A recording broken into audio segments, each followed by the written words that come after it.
What's up, team? Can y'all hear me? Let me know what the volume's like. I know somebody's gonna yell at me saying the music is too loud. I know. Hold on. Man, this song's the best song on the playlist, though, for sure. I don't know what it is about this song, but it's the dopest of dope song ever. What's up, guys? Yo, what's up, Gavin? What's up, Stock? What's up, Roseville? What's up, Jay? What's up, John? What's up, Gary, MP, Amira? Good morning, team. What's up, MP? How you doing, bro? What's up, man? I got my unnecessary large Baymax coffee mug. Look at this coffee mug, man. I bought this thing in Disney World, man. Disney World's trying to murder me, bro, with coffee. That's all I'm saying, because this mug is abnormally large. I don't even know what to do with this thing. I could eat cereal out of this bowl. Yeah, I know. But hey, I'm gonna use it, you know. Coffee's good. What's up, guys?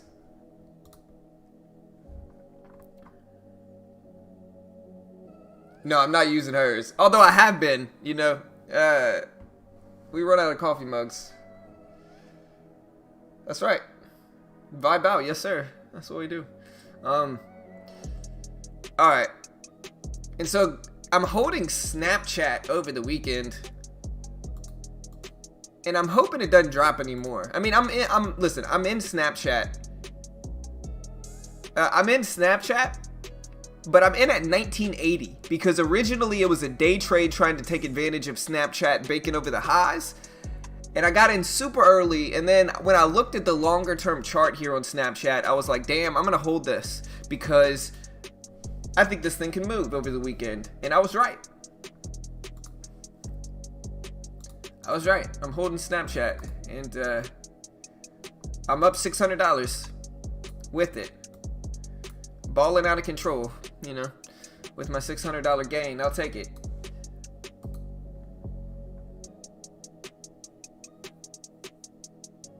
It's from Epidemic Sounds. But yeah, this is my logic on Snapchat, though. You want to see my logic? This is my logic, okay? And I think I'll probably be good no matter what. Like, I don't think this one's gonna go against me anytime soon, and if it does, then I'll still be fine, because like I said, this is where I entered this thing. I entered this thing way down here. I entered in it way down here on the VWAP bounce. Right? So my average, you can see my average here is 1980. My average here is 1980. And so with that, I got a lot of room. This thing's not going to stop me out before pre-market is over. And so I'll be able to take profits into the bell. I should hit at least a $500 win here. I'm thinking at least a $500 win, especially if it stays over this 2020 area that it's been kind of testing multiple times. So that's my plan at least. Wish me luck on that. I'm also looking for some penny stocks to trade on Webull if we get that chance to.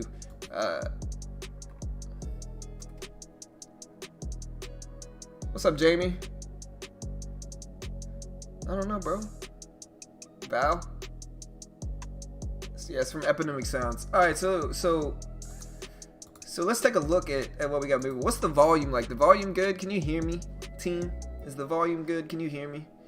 I think it should be good, right? We got a SPCB ripping up here, and I like these dip buys. I like these dip buys because I can hold them very tight.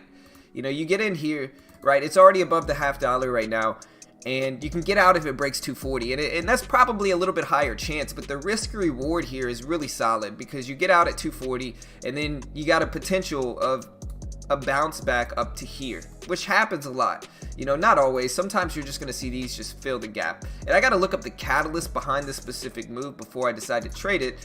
But this one's interesting. I'm going to wait and see what happens here. Maybe, hopefully it doesn't run without me. CHK, Chesapeake Energy. I remember this stock. Robinhood used to give me the stock because I signed up. Robinhood and Webull. They'd be like, yo, you get a free stock to sign up. And it would be Chesapeake. But the catch here is that at the time, Chesapeake was at like $6, and so it looks like they did a few reverse splits since then, though, unfortunately. So, hey, I appreciate the sub, Steven. Welcome, bro. Y'all hit the subscribe button. We do this live for free every day. Not only do we review the big movers in the market, but we day trade live on Webull, Robinhood, Tefs. We day trade at the open. We swing trade as well.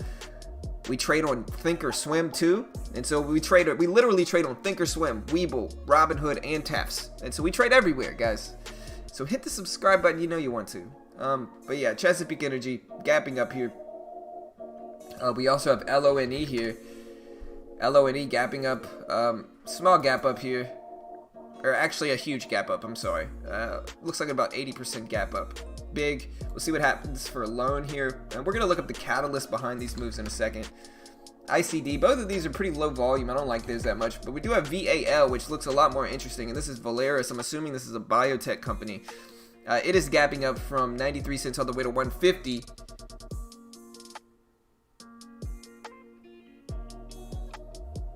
We always win. Yes, sir. We never lose. Ever.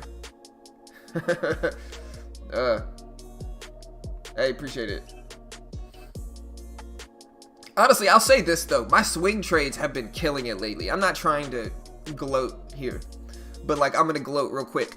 My swing trades have been absolutely killing it, man. Like, listen, this is all the swing trades I've taken in the last month, right? All the swing trades. I called United Airlines 2.5 weeks ago before this huge rip in airlines. Everybody doubted me. I bought it, made 35% in a week and a half. Ended up selling it. I bought MGM call options for July 17th. Sold those last week. I bought Walgreens call options. Sold those last week. I'm holding Snapchat for a $500+ win. I held Mara, which I think I actually lost on MARA, just to be honest. I held DLPN over the week and made like 40%. And then I held Hertz and made like 200%. And so I've been killing it with my swing trades lately. We're just going to keep that train on moving here, guys. You know, I'm not saying I'm the best swing trader ever, but I'm obviously the best swing trader ever. And so let's go ahead and look up some of the catalysts behind these market news.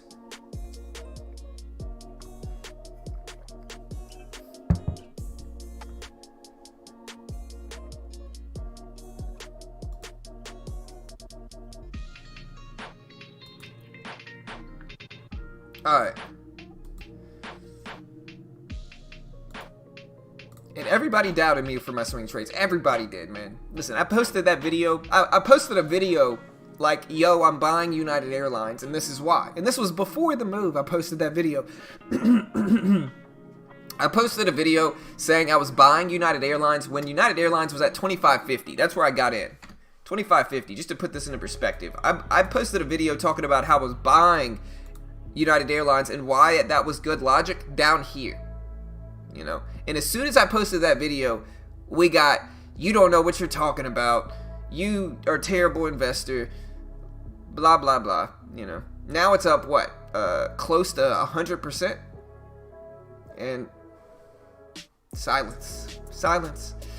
We'll see what happens, you know. All right, now let's look at SPCB, because really this is the penny stock I'm the closest to buying right now. The reason is it put two confirmations at this 240 level. It's above the $half, and it could start to bounce up at least up to 3 for a really quick, you know, 20% win. That's what I'm looking at right now. I gotta see how many swing trades I have, how many trades I have left on Webull, because I don't think I'll be able to make it on Webull though. I could use Thinkorswim. I do have some equity there, I'm pretty sure. Yeah, I've got enough equity in Thinkorswim to trade it, I think.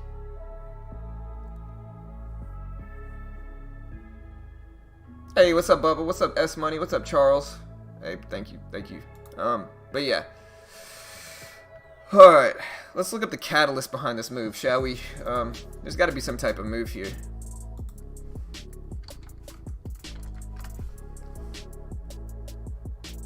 Alright, so this is Supercom. SPCB Supercom. They received an electronic monitoring contract in Latvia on the 4th. That was 4 days ago. I'm guessing this is the overall sector. Let me see if I can find. Does anybody know why SPCB is up? It got some news that came out last week, but nothing really today. And I'm seeing this one pop off here. Yeah, okay, so there's no reason this one's up. Nobody knows the catalyst from what I see here. And so if you know the catalyst and you're an outlier where you actually know what's going on with SPCB, let me know.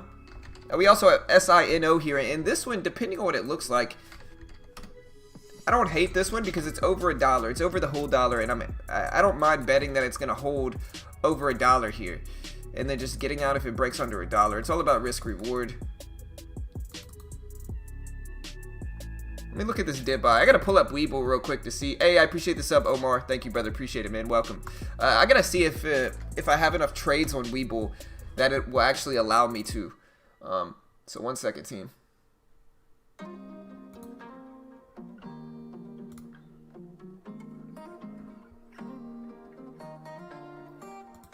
Alright, trade. How many trades do I have? Okay, they got a new desktop version for Weeble. Account. Unlock. Okay, I got you. If I have enough day trades, I'm gonna buy SINO. No, I don't. Oh no, it says I have 1 day trade left. Does that mean I can take the day trade?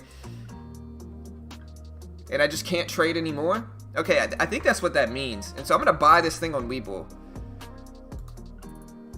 I'm pretty sure that's what that means. So yeah, I'm buying this thing. Come on, do me right, SINO. You know you want to. I'm about to buy SINO, team. Let's do it. Yes, extended hours 106. That's a good price. How many shares do I want here, team? What, 200? Yeah, 200 shares. That seems reasonable. We're gonna buy that. Oh no, wait, we gotta change that order. I don't want to get filled at 106. Let's get filled at $1. Boom, filled. Oh wait, it didn't fill me. It filled me with 64 shares. That's it. Maybe it's a good thing. Alright, here's my unrealized positions. Where's it at? It's still working. Okay, so I'm filled. I got 200 shares. I'm down $10, but that's okay. We're gonna have some fun with it and see what happens here. But yeah, I just got filled. Here's my SINO trade. If it's a terrible trade, let me know. We'll see what happens.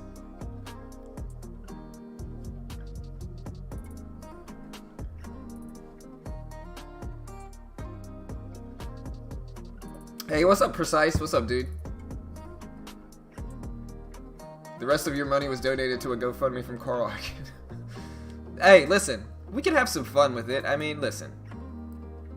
We can have some fun with it. Listen.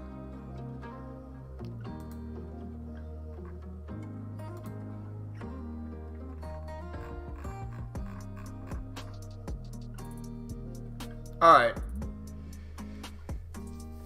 Like, listen, we can have some fun. And if I lose a few $100s, it's okay. Because, like I said, I'm holding Snap here. This is my Snap trade right now. I'm up 600 bucks. We're going to sell that into the open. Bank and profit. Because we're just the greatest traders ever. And like I said, to put it into perspective, I entered Snapchat down here for the VWAP bounce strategy. For the VWAP bounce setup. Alright, but let's go over some news. That's besides the point. We got CHK, Chesapeake Energy ripping up here. And, let's go ahead and look at the catalyst behind Chesapeake here. Alright, so, hey, I appreciate all the new subs today. I know we got a bunch. I'm slacking. Shout out to Jihad. Shout out to Fran. Shout out to Omar, Steven. Appreciate the subs, guys. Welcome. Todd, my man Todd.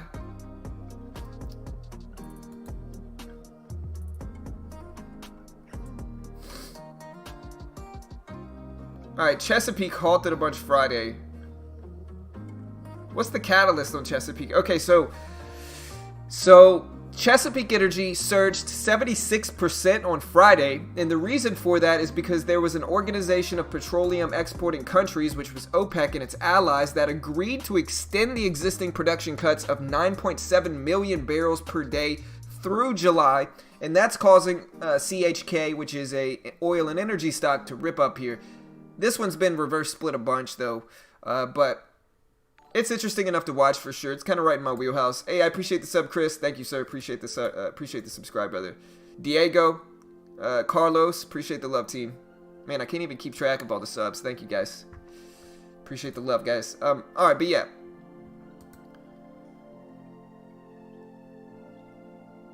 Yeah. Wait, what is my trade doing, guys? You gotta. Hey, listen. I need you guys to do me a favor here. Where'd it go? I don't even see. No, SINO is what I'm holding. Yeah, I need you guys to do me a favor here. If this thing drops below 70, really below 85, I need to get out of this. And so if this thing drops below 85, you got to be like, yo, John, your trade sucks. Get out of this thing right now. You know, like, I need you guys in the chat to help me here, because I'm going to try to go over news, but I also got to keep track of this terrible, terrible swing trade on this penny stock right here on SINO. Hey, I appreciate the sub, Brendan. Thank you, bro. Appreciate it, man. So I need your help. You know, alert me, guys. Alert me. I'll keep track of the chat. I'm not going to be able to stare at this specific stock. And so help me out, guys. Help me out. But yeah. We also have VAL. We also have VAL here.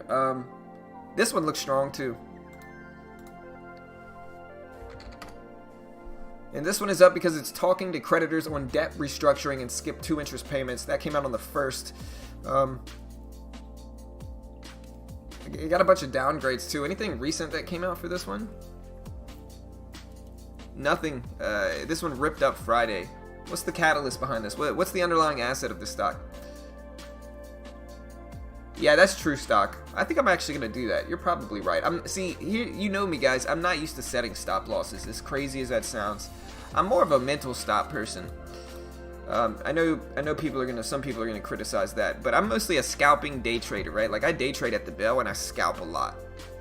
And so with that, stops don't make a ton of sense, because a lot of the time you're gonna get wicked out by a penny or two setting stop losses, and I would rather be subjective about my exits a lot of the time. But yeah, I think a reasonable exit here is 85 right here. And so I'll probably set a stop loss there. You're probably right. I'll go ahead and take the good advice somebody left me here. I get more day trades tomorrow here, and so we'll see.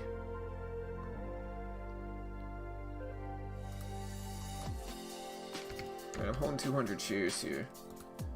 So we're going to set a stop. No, it has to be a stop limit, right? Because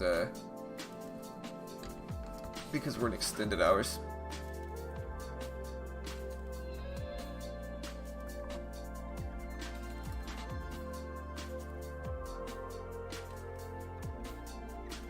I don't understand. Stop limit. What's the difference between a stop limit and a stop loss? See, I'm like lost.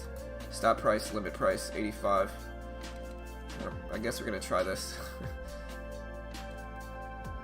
Stop loss order, yes. What is going on here? Why are there two different...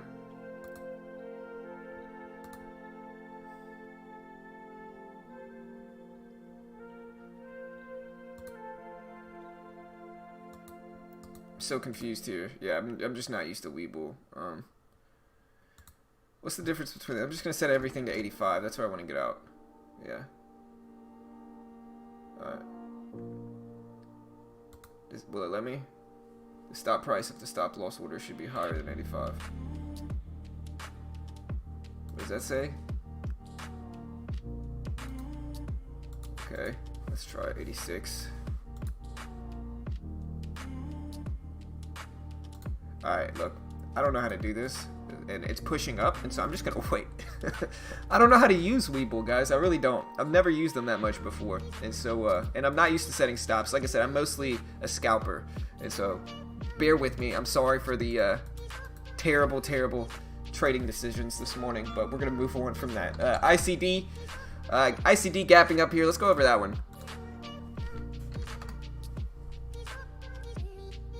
I'm not seeing any recent news out for this one either. The last news that I'm seeing for ICD came out on the 20th of May. So no news for ICD. What else we got? FTSI, FTS International. We got CORR. So I'm seeing oil and gas is up. NBR. We got here. Let me get some better volume stocks on here. Bear with me, team. Hold on.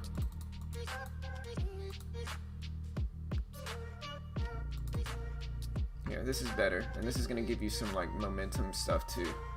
I would much prefer this. Go away. Yeah, go away. Go away. There we go. All right, so let's see what else we got. CHK. Yeah, I'm not seeing too much. Let's go ahead and look at the overall market. If you have any suggestions on stuff you want me to see, let me know. All right, so we do have the ETF preview. This is about an hour old though. This is about an hour and this is about 45 minutes old. But I'm gonna go ahead and quote this, and this is from MT Newswires, and it says, quote, "Stock futures were pointing to a higher open as optimism following the strong Friday U.S. jobs report remained, and the upbeat report suggested that American economy recovery could be stronger than expected. There are no major economic data set for release this session, and investors are instead looking ahead to the Federal Reserve policy statement after the two-day Federal Reserve Open Market Committee (FOMC) meeting, which began on Tuesday. European Central Bank head Christine Lagarde is scheduled to virtually testify before the European Parliament Economic and Monetary Affairs Committee today as well. And to look on to a few other things here, as you can see, the SPY itself is actually up. We got a few other things here popping off, but I'm going to look at crude oil. First, crude is up. At this point in time, crude was up about 0.2%. At the point in time, it looks like the U.S. oil fund was up about 3%. It looks like it's since actually given these gains back, though. So it was gapping up a lot higher for the U.S. oil fund. Fun fact here. I was holding a call option on USO on Friday, but I actually did a day trading option trade because US oil ripped up a huge amount, and I was able to sell for like a 30 or 40% profit, or like a 20 or 30% profit on Robinhood. And so I was holding a USO call option as well, but I ended up selling it, unfortunately. Looks like it was the wrong move by me. I mean, I guess it was the wrong move, but it's about break even now. But yeah, USO is about break even. Silver's up over 2%. The iShares Silver Trust is up over 1%. Healthcare ETF is up about 0.1%. We got a few other things here. Let me know if you have anything specific you want me to take a look at. I'm just hoping my Snapchat trade doesn't fall too much and stays kind of in this range here. We are finding some support at 2020, and so I just hope we stay there, you know.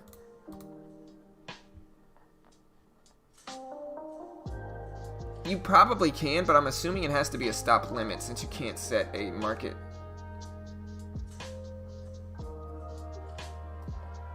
Oh, I got you, Psycho. But yeah, the problem though is that a regular stop, uses a market order, and there's no market orders in pre-market.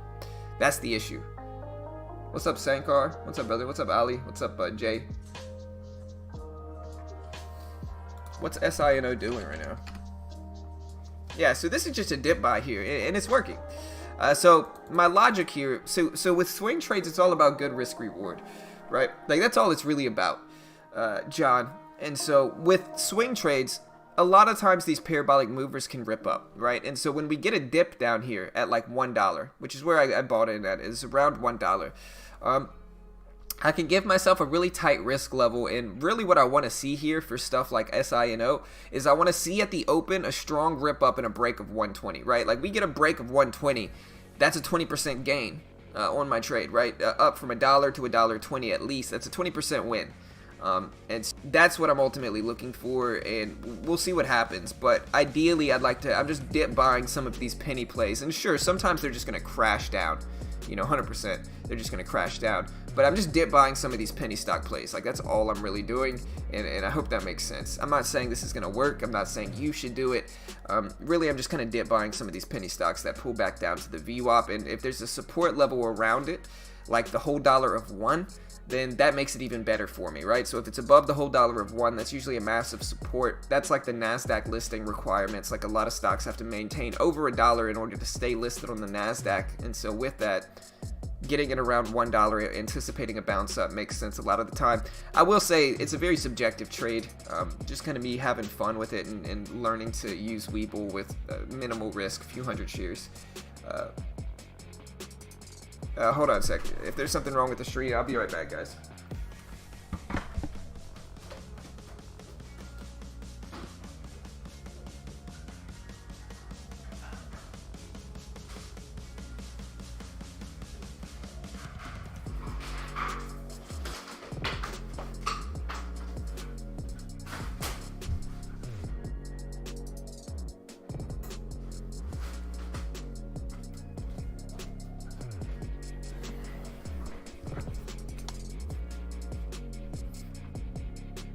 Alright, so yeah, sorry guys, I ran away so I could plug my Ethernet cord in, because now my Ethernet cord's in, it should run a little bit smoother.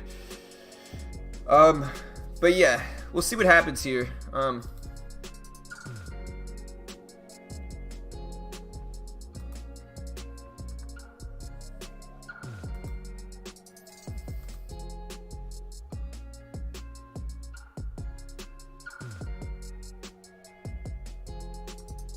Yeah, we're back.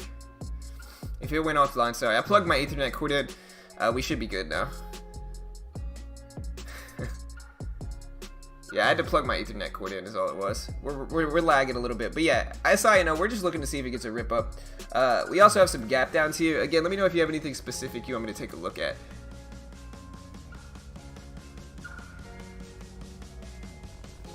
We got SINO ripping here. We got CHK. Chesapeake Energy, we'll watch it. Again, if you guys didn't catch the video, I posted this weekend, I'll throw that up. Hey, what's up, Bubba? Hey, I appreciate it, man. Yeah, y'all hit that like button. Y'all also go check out my friend over there, Trader Mike's room. You know, low-key, Trader Mike has got a way more active Discord than me. I mean, you still want to join my Discord. I'm not going to discourage you from joining my Discord. But my man over there, Trader Mike's got a way more active Discord than I do. And so with that said, I'm going to post his Discord link. Just so you guys can check it out. Wait, where'd it go? Yeah, this dude's got a way more active Discord. And so go check out my man, Trader Mike. And there's the link.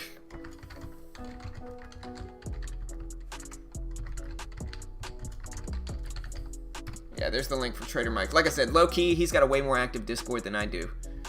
And, yeah, y'all go check it out there. Like I said, I'm holding Snapchat over the weekend. Luckily, I got in at 1980 for Snap. So we are still up about 40 cents a share with 1,500 shares. And, you know, we're going to see what happens. Yeah, I got you. SLS. Or CLS. I mean, CLS is interesting, but there's not too much volume here, and I would look at it like 740, maybe 750 for the $0.50, and then this high up here at 78. We'll see what happens. I'd more so look at the longer term chart, and I think this is going to be a recent IPO that is going to be based off of what the sector. Oh no, never mind. My Thinkorswim's just late. I thought it was IPO'd back. I thought it IPO'd late. He wins every day, yes sir. Hey, what's up, Meezy? What's up, brother? Haven't been in the stream in a while, been working too much. Hey, brother, haven't we all, man? Hey, what's up, dude? But yeah, CLSE, it's the... what's the sector? I don't know the sector. See, and so just to be honest, like listen, we're not experts here. Like, we're not gurus or anything like that. I don't know this stock. I've never traded it. Let's look at the catalyst today, or let's look at the underlying asset and like what the stock is about.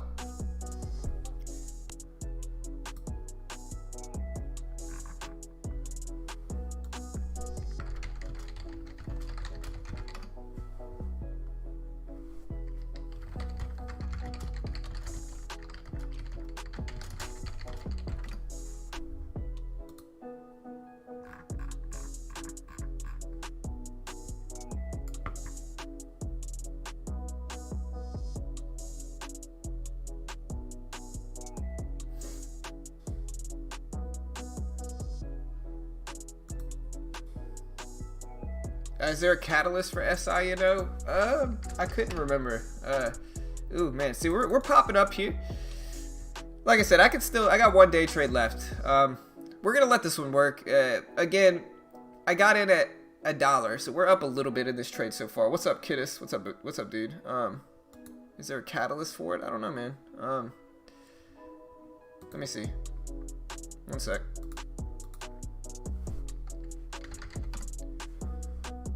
Okay, so yeah, they saw an agreement adding about $12. Okay, so yeah, there is. So the catalyst for SI&O, they signed a 2-year agency service agreement, which is expected to add $12 million in revenue annually.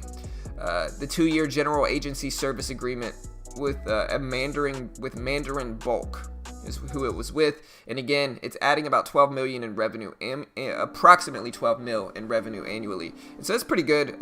Like I said, we're gonna hold this one, see if it pops up. Ideally, if we get up to 120, I'm gonna take profits there.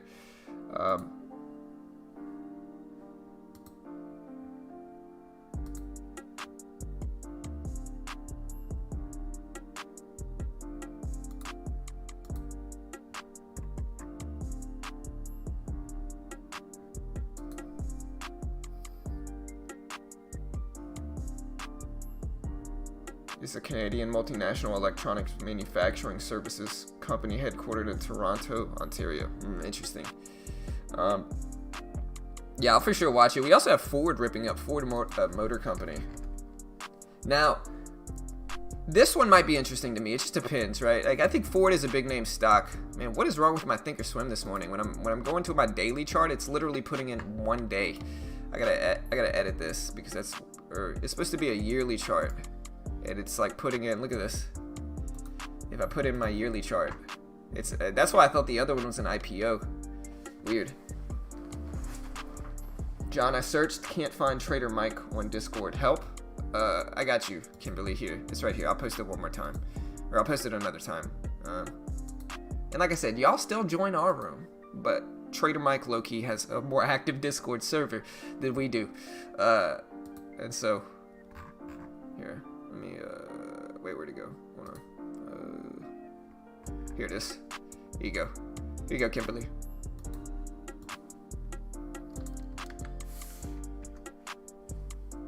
Trader Mike reached out to me. Listen, this is actually a really good lesson here, guys. Trader Mike reached out to me before he posted his links. Trader Mike reached out to me and was like, hey, can I post my link here? And so when I noticed his Discord, I was like, well, he's got a more active Discord than me. I'll let him post my link here. And then I kind of felt bad about it because it's like he posted my link on his Discord, and we got more people in my Discord, even though it's larger, than he got on his from me posting my link, if that makes sense, right? And so I felt bad about it. I was just kind of like, yo, come to the stream tomorrow, or give me your link and I'll post it on stream tomorrow. So because my Discord's not super active, you know, is basically how it went.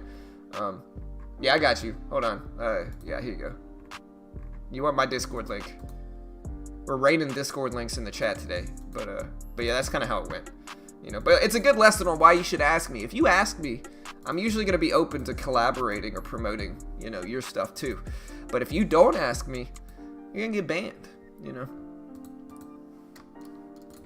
Yeah, here's mine, but no, wait, that's his still. Wait, whose is this? Let me see.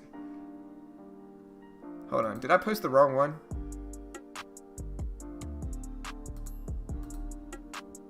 Here's mine, sorry. Yeah, here you go.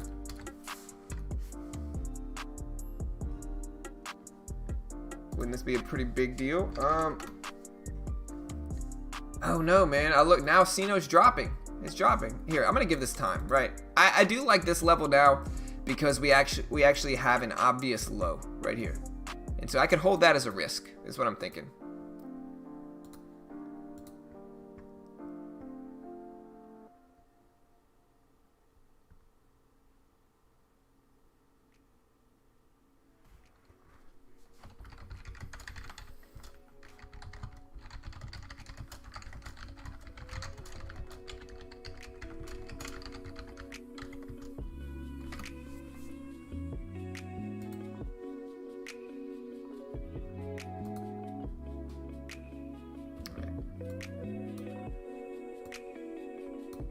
Alright, we got Mitchy Rich in here.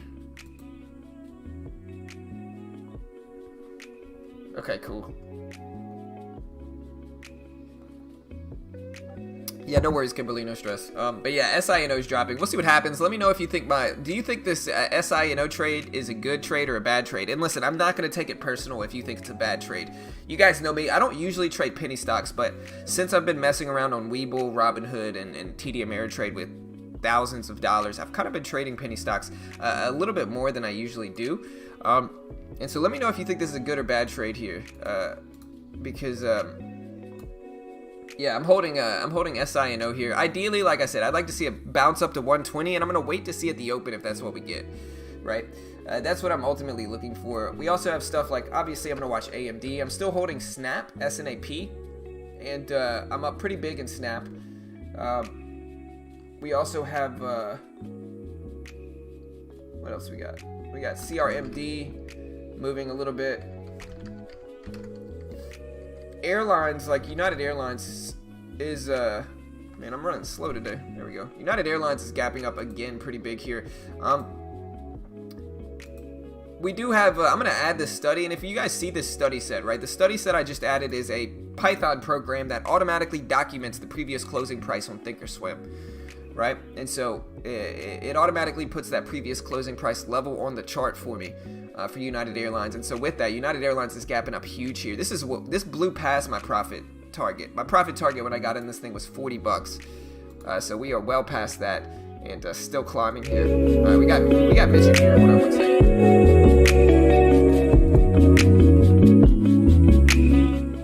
Let me turn the volume down a little bit. Let me know if that works. Yo. Yo, what's up, man? What's up? Bad trade? That's cool. What's up, dude?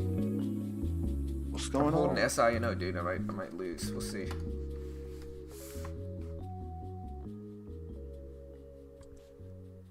mRNA? Yeah, mRNA is probably interesting.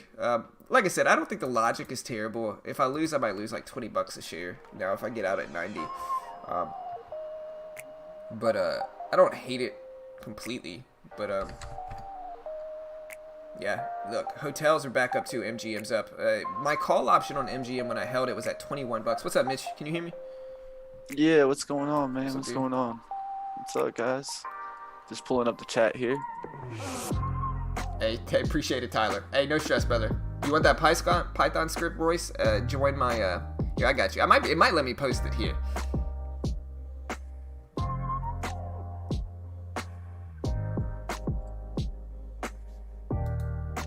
Let me find it.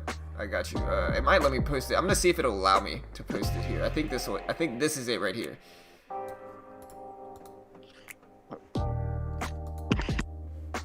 What's up, Mitch? How to use Python with Thinkorswim? This is it right here. What's going on, traders? How we doing out there? It's not gonna let me post Ali? it. What's up, dude? What's going on? Looks like we got some new faces. We got Todd Sandkicked in the house. What's going on, Gavin? Of course, we got some familiar faces. If you're new to the chat, definitely say hello. Yeah, what's up, guys? So yeah, it's not gonna let me post it here, Royce. Here, go to this Discord and scroll up. Yeah, it might be ThinkScript.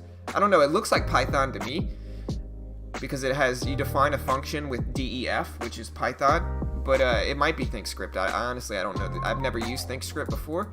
But as a programmer myself, it looks like Python. I didn't actually write this script, so I don't want to try to sound misleading here. But it's defining functions with DEF, which is Python, right?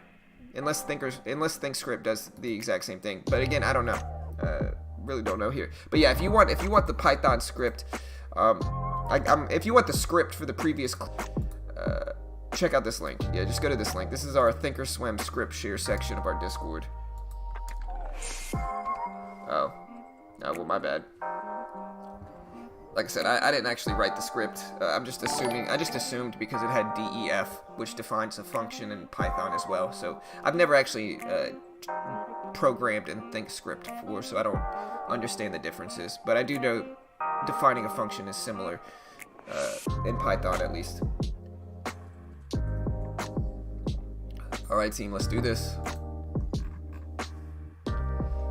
Yeah, what's going on, team? How we doing out there? Another beautiful day trading here. Let's go ahead and look at the news, see what we got rolling, see what's hot, what's not. what are we going to trade this week, and what are the investors thinking? All right, guys. So as we can see, let's first start with the overall market. Definitely still up, definitely pushing higher. Still people feeling like they're under invested. So you still have that mentality of under invested. So you could get still a run. Some people are thinking that the stock market is going to go to all-time highs. And I really couldn't blame them for thinking that. I mean, at the end of the day, guys, we've made our way all the way back here in areas where I don't think anyone thought we would get up to again. At least not this quick. So the real question is going to be is can we hold these levels up here in the 300s, and can we pretty much kind of close a whole week, another whole week above 300? I think that's going to be important. You know, last week is when we ripped up above and really gave a candle that looked like we were going to hold above that 300. So this week I'll be looking for that same thing. You know, as long as 300 holds, I'll be still looking at a bullish manner, because I think that's such a vital point for the SPY, is that 300 point. So I'll be keeping an eye on that one for sure. What's up, Rep? What's up, dude?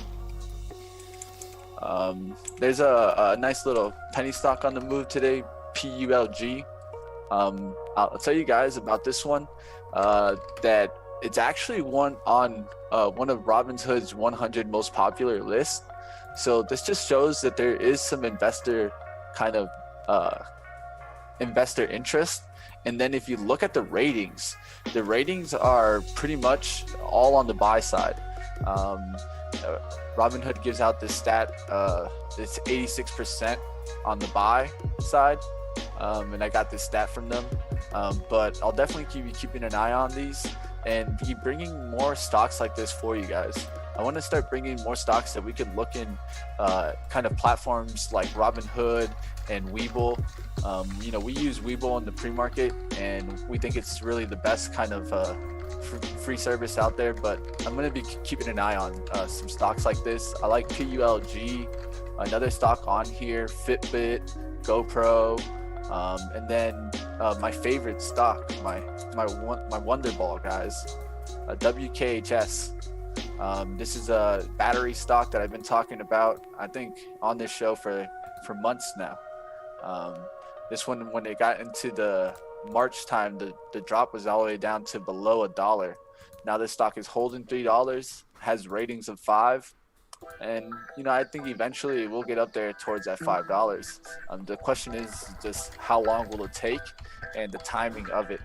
Just like with everything, when you take these cheaper stocks, you got to find a story.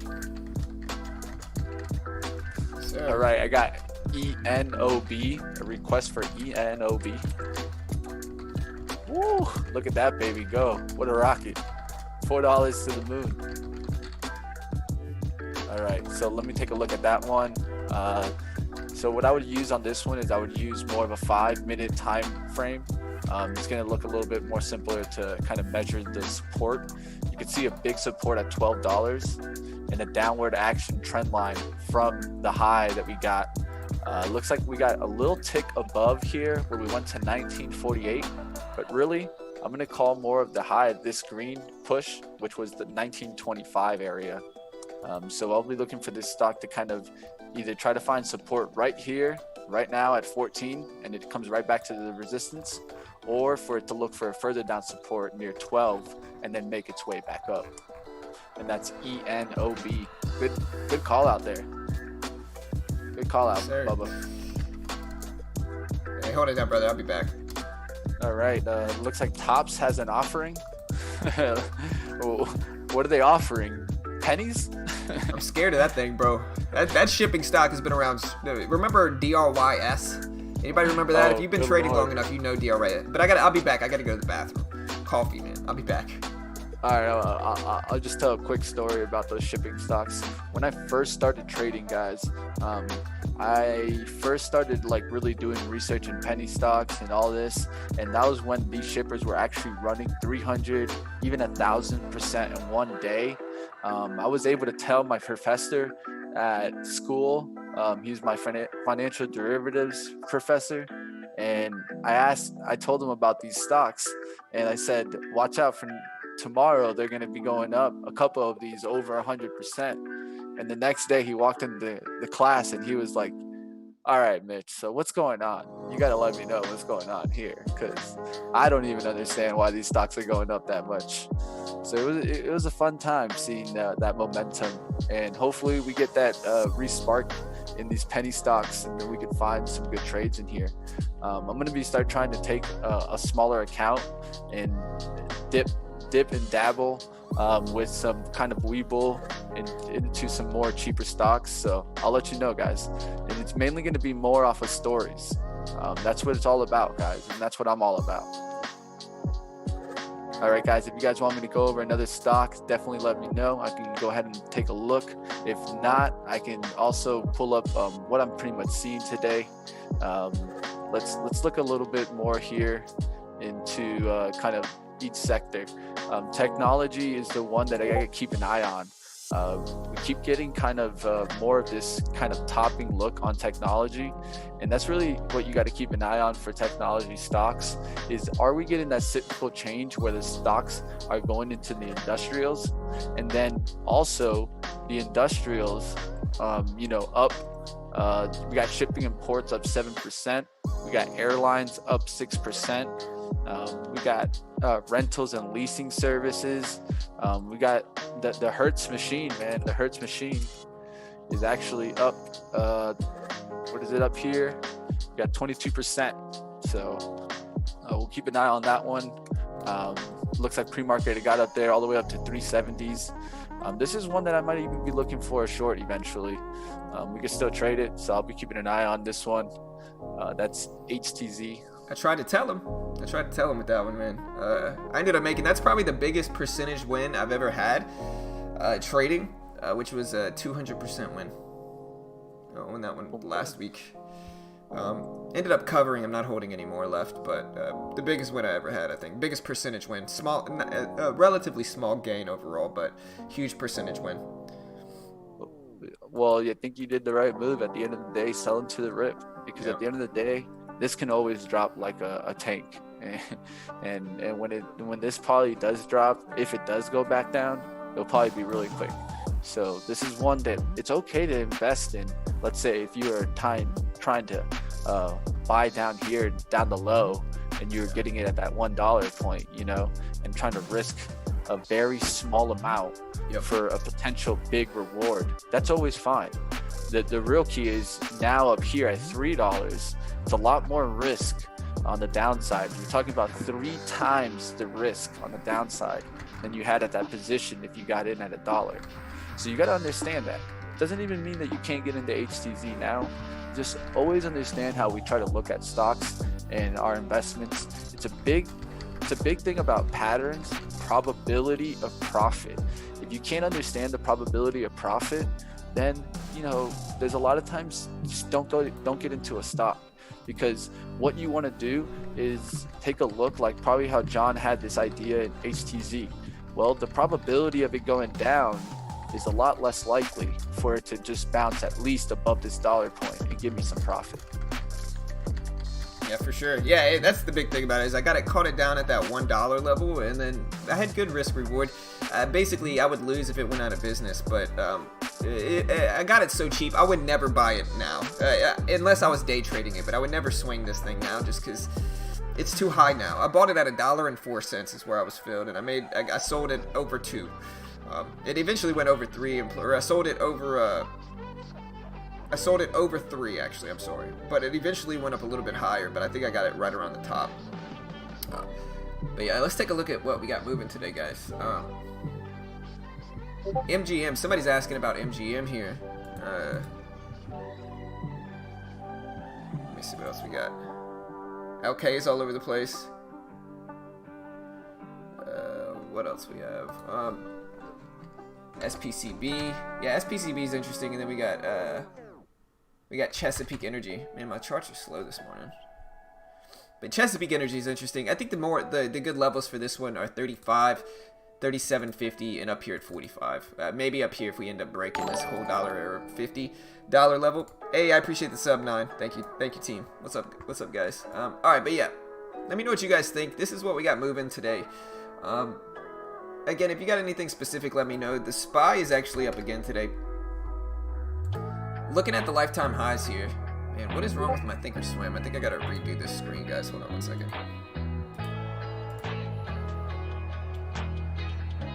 I pulled that CHK for you, so. Yes. My thinkorswim's acting weird, man. There we go. This is actually one I was thinking about getting into. This is one that we got real cheap, but this was also one of those that high volatility. Yeah, and it's been split a bunch too. So let's see if I can find any more in the energy sector also that look hot. Yeah. Oof, this one's up a significant amount. We got a couple up over 50%. There's PACD and VAL up both over 50%.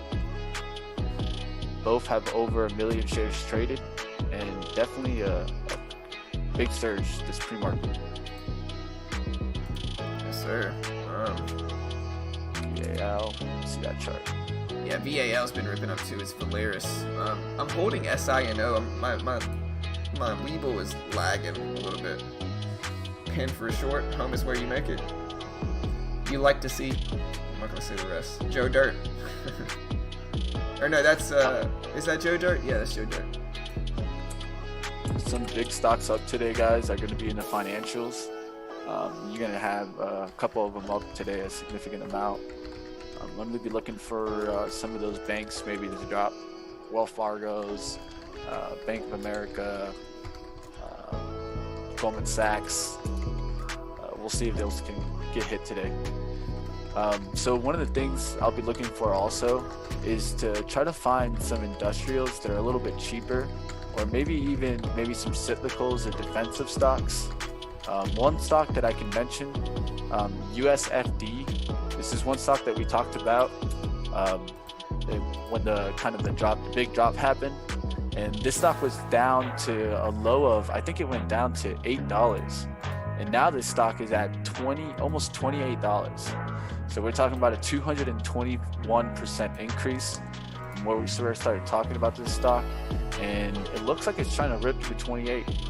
This is a food distribution play, and definitely on the move. Other plays in this area, you also got consumer defensives like GNC moving today. GNC is actually up 22%. This is one that I didn't expect to be up, and it's actually doing well on the day. Could maybe rip for $1 during the market. Tesla broke 900. What? As you can see, Snapchat's ripping up. I'm up about $1,000, a little bit less than 1,000. And Snapchat, Tesla. Ooh, man, I missed Tesla completely, brother. Look at Tesla, guys. Look at this move, man. Wow. Tesla up to 911. Are we gonna hit $1,000 today for Tesla? Look at this move. Let me look up to see what the catalyst is. But Tesla ripping up here. I could buy 1 share of this in thinkorswim right now. 1 share. Tesla made in China Model 3 sales jumped to record highs. This is the reason this is popping off. Hey, I appreciate the sub, Noel. You can see, like I said, oh man, Snapchat dropped. Maybe it's the range. But huge rip in Tesla here. Big pop off, and again, Tesla made in China Model 3 sales jumped to record highs. Tesla was the top-selling Chinese EV brand in May. Sales jumped 205% per a report that came out. And as you can see, when that report came out about 15 minutes ago, Tesla skyrocketed up exactly when that report came out. And so an interesting catalyst here. Well, see, I traded the Dragon a little bit a few weeks ago. I don't know if I'm going to keep trading it. But yeah, Tesla ripping up here.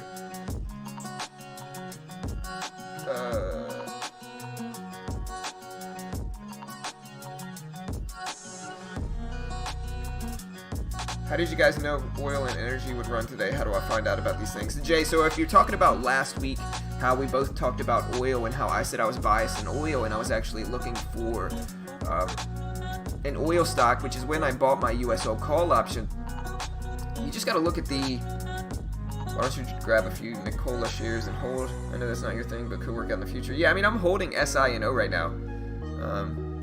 I'm holding SINO, and this is SINO. I'm down, I think, but I am holding this one, and I'm probably going to sell into the open if it doesn't rip up. We'll give it a chance to rip up at the open, but small loss so far. Hey, I appreciate the sub. But yeah, Tesla ripping up here. The market, I think that's probably going to bring the market up some with it, I'm assuming here. Yeah, so market's bouncing up a little bit with Tesla. It should be a fun day. My Snapchat trade is up pretty big here. Let me refresh this. I think it's slow.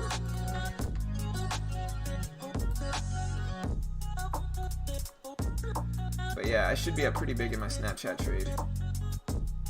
Man, where's my entry here? Yeah, my entry's 80. So yeah, I'm up pretty big. We just got to see if Snapchat actually holds above 2040. If it can hold above 2040, then we're good. We're golden. But yeah, that's what I'm looking at now for Snap. Holding that one. We'll see if we get a nice rip there. Tesla, I might trade this one. I might attack it. Just depends on what we get at the actual open. And so yeah, I'm holding one penny stock, which is SINO. And hopefully it stays over $90, but we'll see. And then another big market news. Like I said, I'll go over the market news one more time overall today, like what the big news stories are in the market. We did have U.S. exports to China reached $8.6 billion in April, which is the first year-on-year increase since January, and that was reported by the Voice of America reporter tweet. Satellite data is suggesting the coronavirus may have hit China earlier, according to researchers. Was another report by Good Morning America. We had Hassett that said, quote, the White House does not have a specific idea of aid amount needed and is watching and waiting. He said there will be another coronavirus aid deal. He expects positive economic gains to continue. And so, yeah, the market is up again today. We'll see what happens. It should be a fun and interesting day. I'm getting a little bit nervous about my SINO trade. I'll probably end up selling out of it if we don't get any big moves. But if we look at my Robinhood trade, this is another interesting thing to take a look at. Is that if we look at my Robinhood trade, so far in this account in the last month, I am up 45%. You know, and so my options trades have been going pretty well on Robinhood. I called out most of these trades live as I took them, but as you can see, I'm up about 45% on Robinhood specifically in the last month. And so we're gonna try to grow this account. I had about a $200 account, maybe a little bit more than 200 bucks, and we are up 45%. And so we're gonna keep moving. I appreciate the sub. Shout out to 45 Root. Thank you, sir. Appreciate the love, man. And yeah, we'll see what we have with the market itself. The SPY itself is up again today, so we've been moving up a lot the last week or so. We have Tesla again popping off here this morning after good numbers came out about manufacturing. And yeah, guys, we got about 9 minutes left. Remember to hit that subscribe button. We do this live for free every single day right here on YouTube. We are not experts. We just trade live so people can see what it's actually like. We do it all live for free on stream. And so if you want to see what happens with my Snapchat swing trade over the weekend, I'm going to talk about that one a little bit later after the open trading. And then I'm also going to talk about it dropped. Yeah, it dropped. Man, what is wrong with OBS, man? I'm going to have to get a new streaming service because this is ridiculous, man. We back. Man. Weird, man. I'm sorry, guys. I don't know what's up with OBS, man. It's just acting strange. It sucks, too, because, like, we've been getting really good views today. But, like, OBS is just acting weird, man. I got my Ethernet cord plugged in and everything, and so it shouldn't be happening. But for some reason it is. Comcast life, man. Comcast life. But yeah, we lost about 20% of our viewers just now, unfortunately. We back. We back. Hey, what's up, Ray Ray? How you doing, brother? What's up, man? Alright, guys. Man, why does OBS keep dying? Let me look this up. Alright, guys, definitely support the channel so that we can get back up running. To everybody, hit the like. Alright, guys, one stocks that I'll be watching today, guys, for big possible good weeks. I'm going to be looking for the gambling stocks. Let's see what happens now that they've gotten kind of a whole week of pullback. You can see that in DKNG and also in the supporting service stock GAN. Those are two that I'll be looking at today, guys. Both tradable and definitely going to be keeping an eye on these. Yeah, we're good. We're back. But yeah, I'm just aggravated because it's like we build up an audience of 300 people and then OBS keeps crashing. And this is not the first time it happened, man. Tesla just broke highs. It's up to 915 here. So Tesla up to 915. We'll see what we get there, but Tesla ripping up big. As I talk about this, 917s now.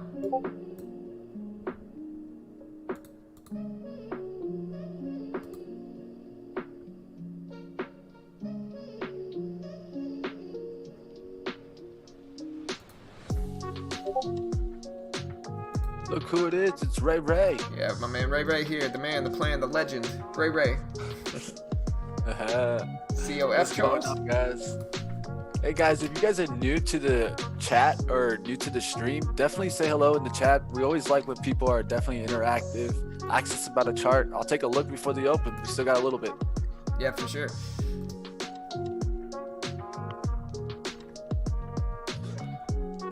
Yeah, shout out to my man Killer Mike with pushing us.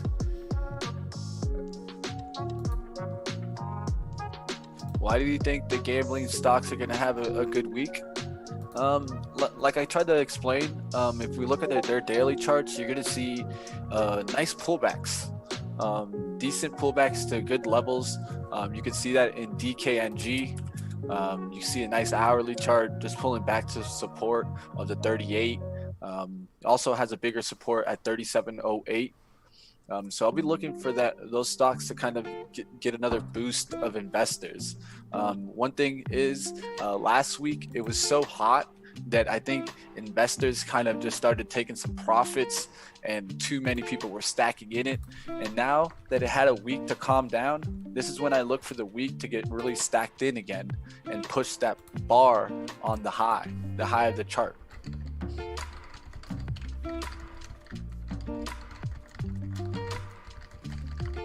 Yeah, the airline sector's ripping. Juan. Hold on. We'll talk about that a little bit later. Who asked that? Sammy. I got you. We'll talk about that. There's some changes. WLL is an energy stock, right? Yes. Okay. Yeah, guys. At the end of the day, definitely energy and financials are the highest up. You're gonna see industrials also there on the 4th place. That's actually where you're gonna see majority of the volume today. In those industrials, stocks like airlines, stocks like cruises, stocks like car rentals. There's also shipping and ports. These are some stocks that I don't really tend to trade often, but they are actually up on the day. You might look for this reason to be up is because energy is up so big. So sometimes when energy is up so big, you also see shipping and ports go up. Yes, sir. All right, team. We got 3 minutes. Tesla up at 920, guys. 920. Huge rip. Ooh, man. Honestly, guys, I should probably get out of my SI&O trade. I must be down about $30 now. All right. Real fun one to watch in the space sector, guys. Space, that stock is always a rocket. We're starting to get to a point where it's creating a massive bottom here at 14. Can it hold 14 and get back up there to 22s on the weekly? We'll go ahead and see and find out. But definitely, there's always been interest in this stock, but we got to see if it's going to continue. One that I'll be looking to see if it gets through the resistance of 18 today is Maxar. Maxar is another space stock. It has a big weekly move that it put in the last 3 weeks, where it went from 10 to 18. So that's going to be big important. Can it get back up past 18 today? If it doesn't get past that 18 today, it could drop down towards a 15 pricing of support. But I'll keep an eye on this one, Maxar. Yeah, I'm probably gonna have to get out of my SI&O trade. We are down $43, small, but I gotta get out. I think I'm gonna sell now. Yes, I'm gonna sell before it tanks at the close or at the open. We're gonna get out with a limit order. So, yes.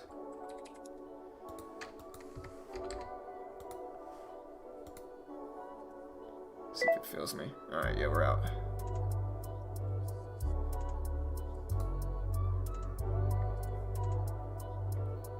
SPY ripping down here, guys. Big move in the market here. All right, I got out the rest, so yeah, there we go. But yeah, here's the SPY. Big drop just now, guys. Huge drop. I'm hoping the bell can hurry up and ring so I can go ahead and take my snap trade off. I don't want snap to drop with it. I'm still up like $1,000 or like at least 500. But Snapchat is what I really got to see here, because that is what we're about to get. We're about to get the open here for Snap.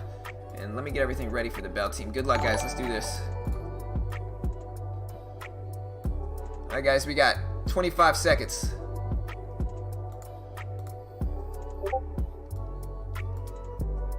All right, team. Let's do it. All right, traders, like always, you guys got this. Stick to your process, stick to your system. Like always, that's the best way to go and approach it. Realize not one trade makes you, not one trade breaks you. Let's go ahead and do this. Yes, sir. Let me get everything up. All right, guys, there's the bell. Let's do it. All right, I'm up $800. I'm gonna go ahead and take about half of this position off for Snap if I can really quickly.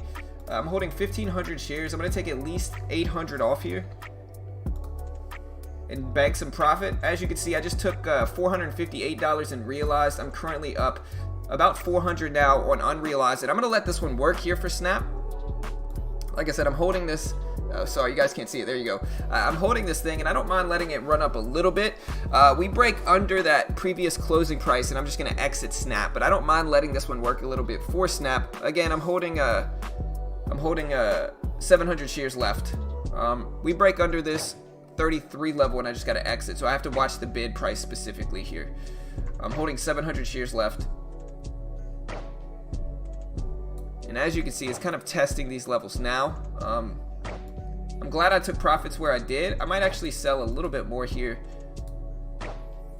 now that we're getting a spike up. And I'm holding 400 shares left, and we can let that 400 shares work here to see if we get a much larger rip during today. But again, so far up about $830 total, and close to exiting out the last 400 shares. UAL dropping today at the gates. You're gonna look for the airlines to drop. I know the cruise dropped big at the gates. We'll see if we're able to go ahead and capitalize on that. Hey, thanks, Netron. Thank you, brother.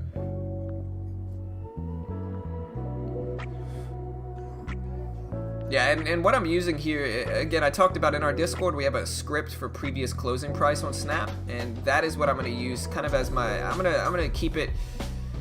I'm still going to make the decision on when I should exit, but I'm looking at that 33 level, that 2033 level. That's the previous closing price. That's the point when a stock goes from red to green and green to red. And so with that, we break under 33 here, 2033 specifically for Snap. Then I'm just going to bail out of this thing and take my huge win. Yeah, I'm out. All right, so $820 win here for Snap. I'll take it. Not a bad way to start the day, team. Not a bad way. We'll see what happens with the rest, but not too shabby there.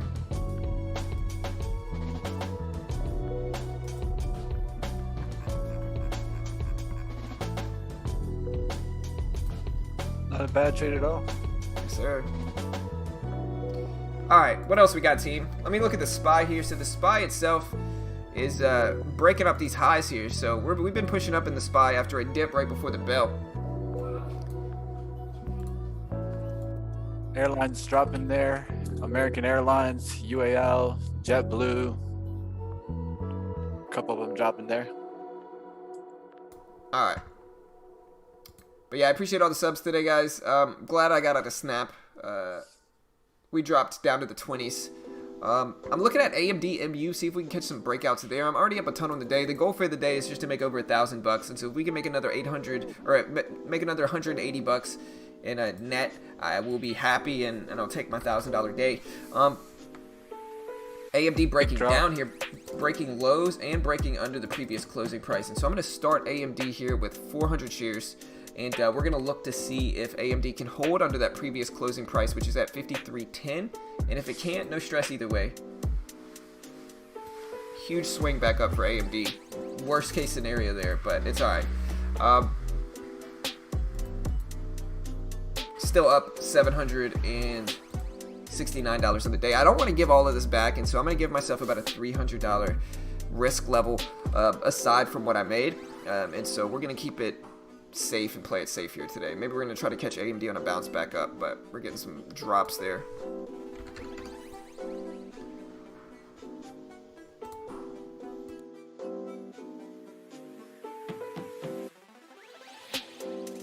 It's my wife. I thought my son was in the fridge. It's my wife, Kiro. Alright, SPY's breaking up here. The interesting level for the SPY specifically is 321.30. 321.30.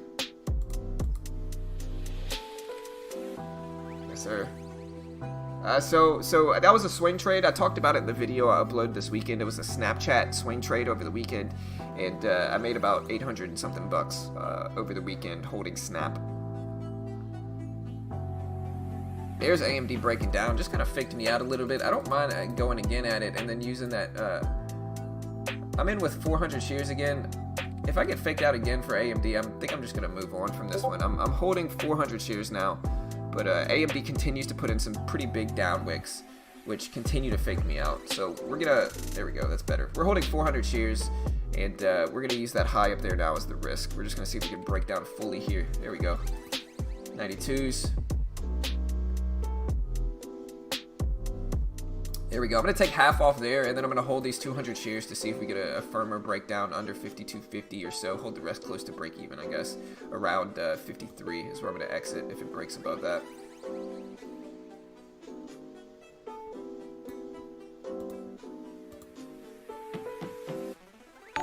There's 92s.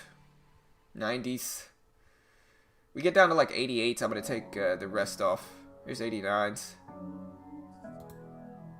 You know what, I'm going to take another half off there just in case we get a bounce, and then I'm going to hold this 100 shares. Hey, I appreciate the sub. Shout out to Jamie, Joan, Ahmed. Appreciate the love, guys. Hit that subscribe button as well. We do this live for free every day. Ooh, man, I'm getting a squeeze up. Luckily, I scaled out of most of that. Made a little bit, but not ideal. I looked the other way to interact with the chat, and got squeezed out. Alright guys, you got Gloof set up for a fade, you got EMPH set up for a fade, CGC, VWAP reject, work already faded. Looking at the airlines, they're hitting supports, and look for big share size to either get in as bag buyers or a push up to the VWAP for those fades. Another one you can look at, the resorts and casinos, they're all just pretty much holding their supports, so be careful with those if you're definitely going short. Been seeing those really hold support, so I'll be looking to see if they squeeze through the VWAP later on in the day. CCTL is really struggling, guys. The price action is really on the downside for that one. So I haven't taken a look at RCL, but I'm probably thinking the same thing. Oh man, it hurts, guys. Look at Snapchat. Oh man. Hey, just to break down the Snapchat trade, just so everybody can see why I got in this, okay? So I got in at the VWAP bounce here. I'm going to remove all this stuff, okay? What I really liked about Snapchat was the longer term chart, okay? So I got in at this VWAP bounce, and it was a home run VWAP bounce. I got in around here, right? Around 1980 was my entry for Snap, right? And then it ripped up right before the bell. And then when I looked at the longer term chart on Snapchat, I saw that it broke over the year's high, the previous year's high at around 1980.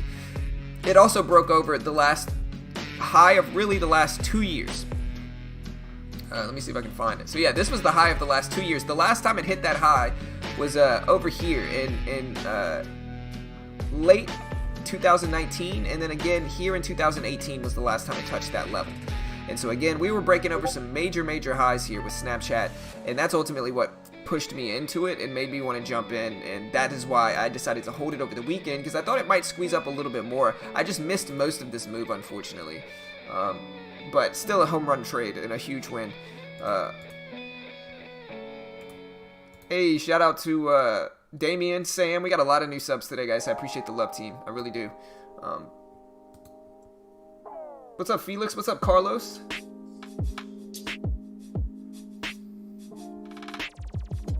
Alright.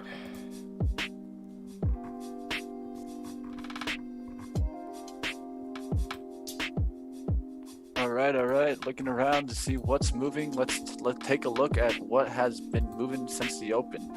Since the open, I have every single industry and, well, every single sector up. So that's just a kind of indication of what I've been seeing on the day. I think microchips are down today, I think. Yeah, microchips Technology. They're at 0.07 from the open and 0.44 overall down. Yeah, not we're expecting kind of a weaker technology as it's on the cycle trade right now. Yeah, for sure. Healthcare also weak today. When I see those flip and get strong, I'll let you guys know. Yeah, I might look for some other penny stocks moving today, guys. So if you have any pennies that are moving that I might be able to ride up real quick, let me know about those too. I'm looking at AMD here to see if we get a break under this low at 52.80s. I don't hate that. If we get a low break under that, I'll take it. I'm also going to be watching kind of Uber. I think Uber and Lyft and all that type of stuff is going to bounce back as the economy starts to roll back. But I think that's a little bit longer of a hold. What you guys see? Hey, we got 422 people in here. Smash that like button, guys. Hit the subscribe button. We do this live for free every day. Here goes AMD starting to break under this level here, and I'm in it. I just jumped in short with AMD. Quick trade. I'm going to take profits fast on this one if I can.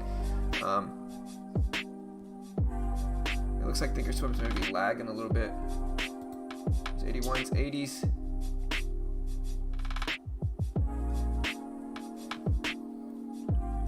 Way to work, John. I'm going to take another half off here for AMD. I might have missed the ideal exit, but I think I got a little bit there.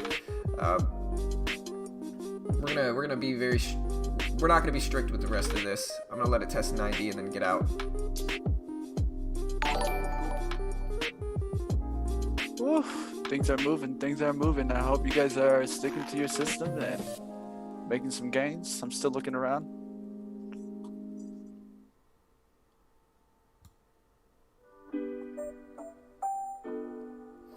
There's RCL coming back to VWAP if you want to take a look at that one. Whew, man, AMD just got rejected at that 90 level. I'm going to let it test this. 90's my risk on the remaining 200 shares here. I'll break even right now. Ooh, I got to get out. Maybe it faked me out there, but up $783 on the day. We'll see what else we can find here, but not too bad. We'll find some other plays too if we can.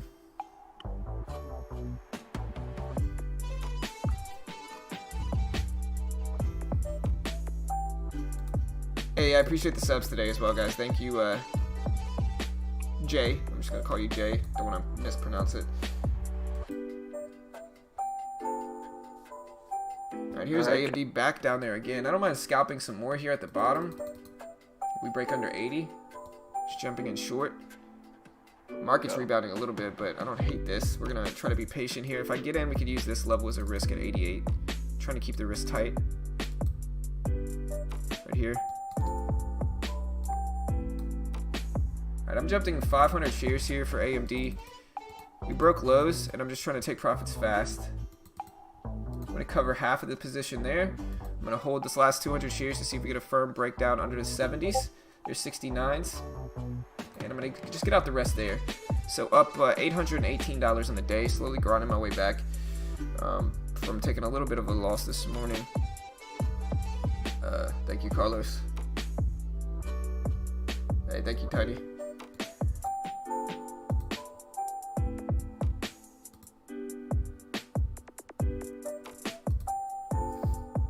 Okay, plummeting. Yeah, man. Okay is everybody's famous fraudulent coffee company. You know.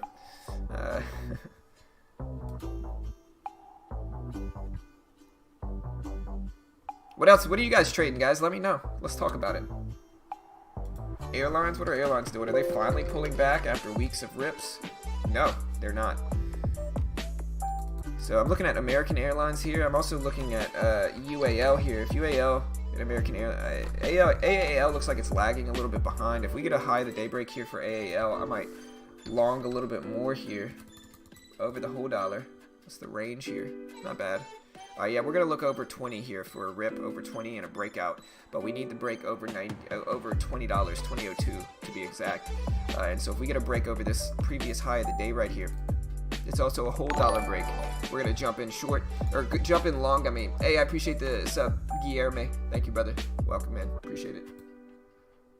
I hope I pronounced that correctly.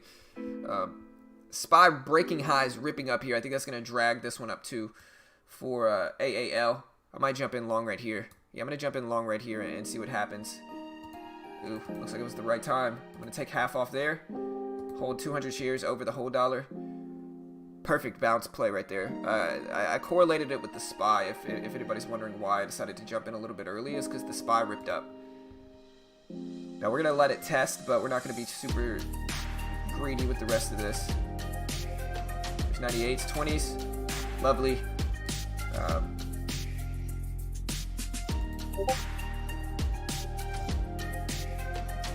We're at 97s. Anything under 95, I think I'm going to exit this one, but hopefully we can get a high of the day breakout for American Airlines here. Ooh, I got to get out there. So 840 on the day. Not a bad little scalp. Just kind of scalping a bunch today. Hey, thank you. Thank you, brother.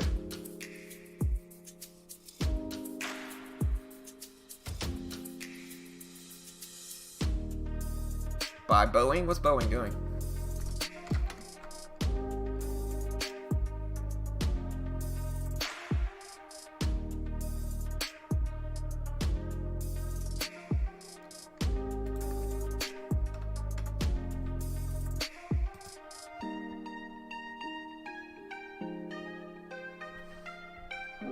Alright, so there's Boeing. Boeing is ripping up here. Huge rip. AMD's breaking lows. Snap actually pushing up big.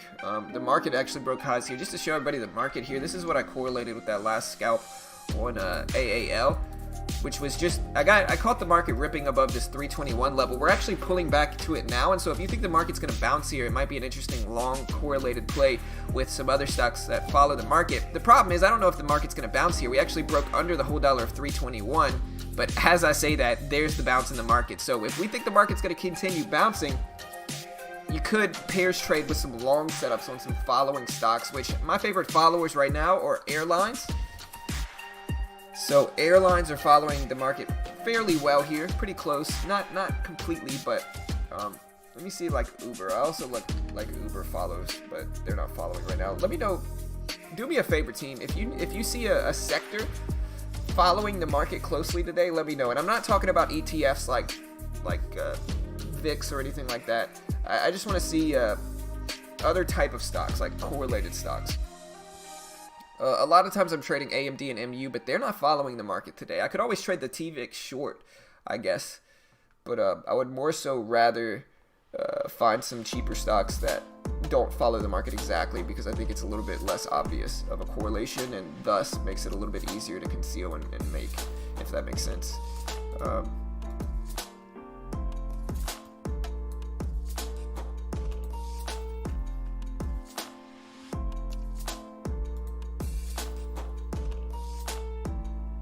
Boeing?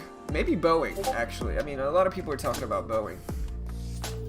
Market's pulling back some now. Boeing, the big question now, I think, is whether it's going to hold this 225.75 level. Right? Like, whether it's going to hold that, or whether it's going to continue moving up. What's up, Sid? Dude, I'm always making money, man. I'm the best trader ever, Sid. You know. You know. I don't hate the Snapchat VWAP bounce setup here. I'm not going to try Boeing. What's Tesla? What's our baby doing today? Tesla ripping up. I was hoping it might break 1,000 today, but maybe not. Nvidia, weak. Breaking lows here for Nvidia.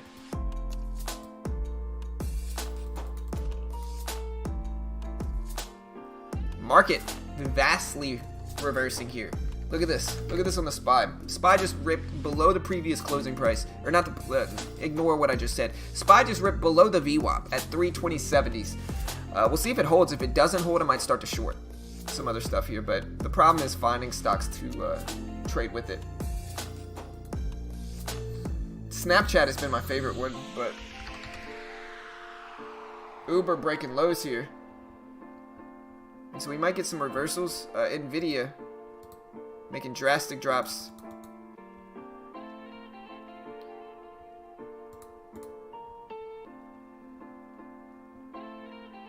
Yeah, where are the haters? I hear crickets. Always, man.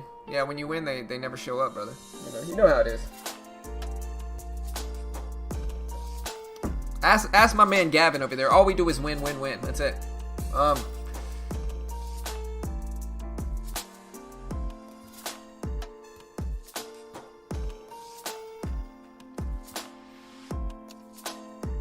All right, team CCL, go back up there to the VWAP. That's looking interesting for sure.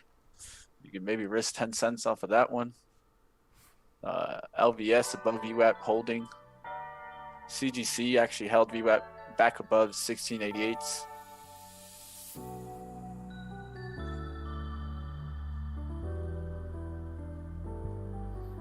Come on, Kyle, what you got? AMD's still breaking lows, man.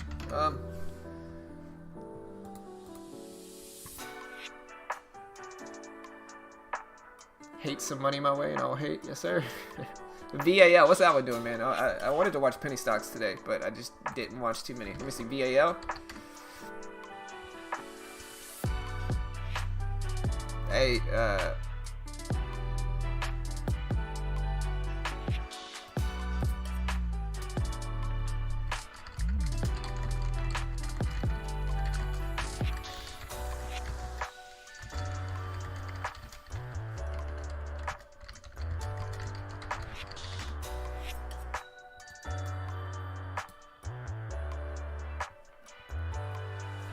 first time listening to the live show. Good stuff. Keep it up. Thanks. Yeah, no stress, brother. Hey, what's up, Todd? How you doing, dude? Roku breakout. What's up, Precise?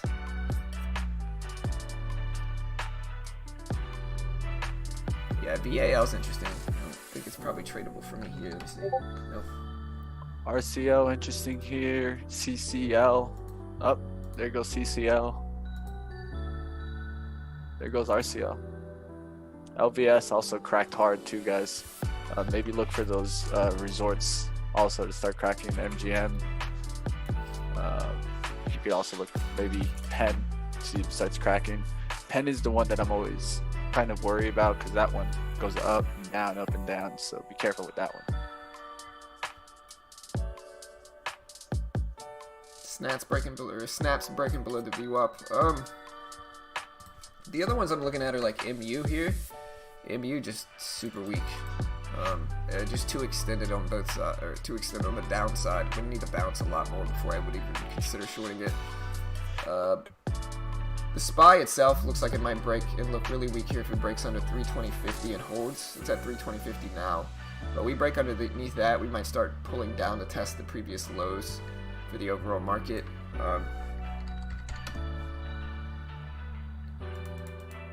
Roku pulling a rebound bounce setup that we've talked about a lot.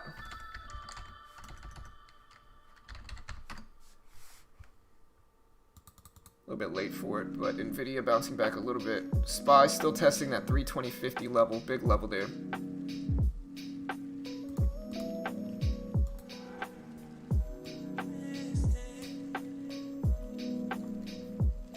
Yeah, what do you guys think?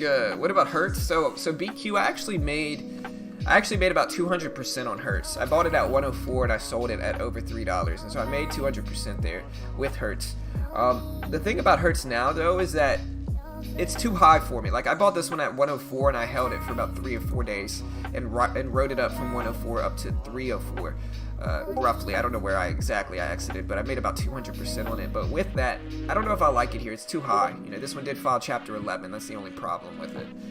So we'll see. I'm not counting it out. I'm not going to say it's not going to work, but I really just don't know, and it's too risky for me right here on the long side.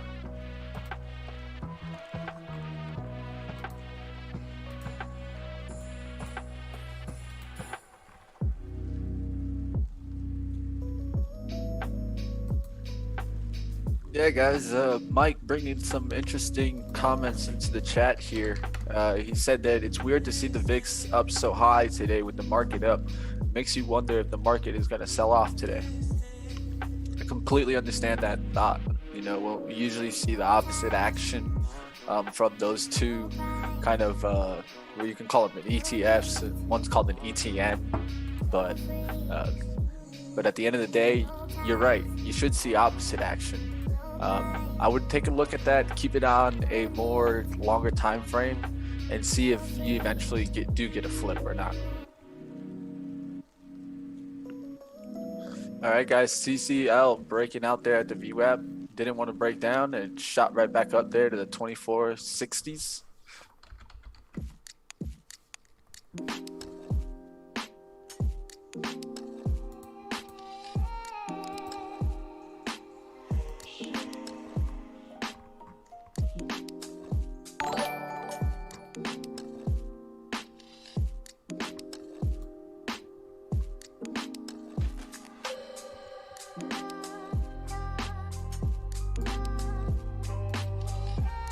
Hey, appreciate the sub, Thomas. Welcome, brother. Appreciate it. American Airlines at the high of the day. Yeah, for sure.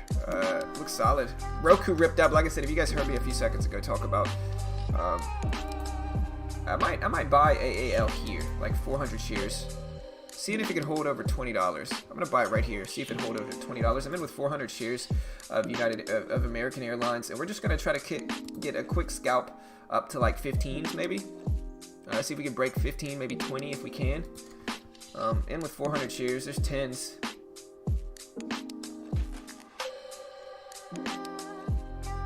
Get out under 20 is what I'm gonna plan to.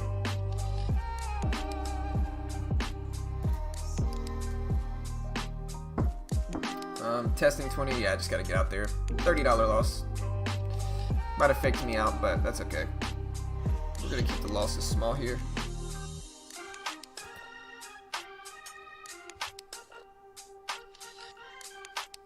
Roku ripping up big. I'm gonna wait for some highs of the day. Nvidia's bouncing back a little bit to 352, so I might look at like AMD and Roku. SPY rebounding here too.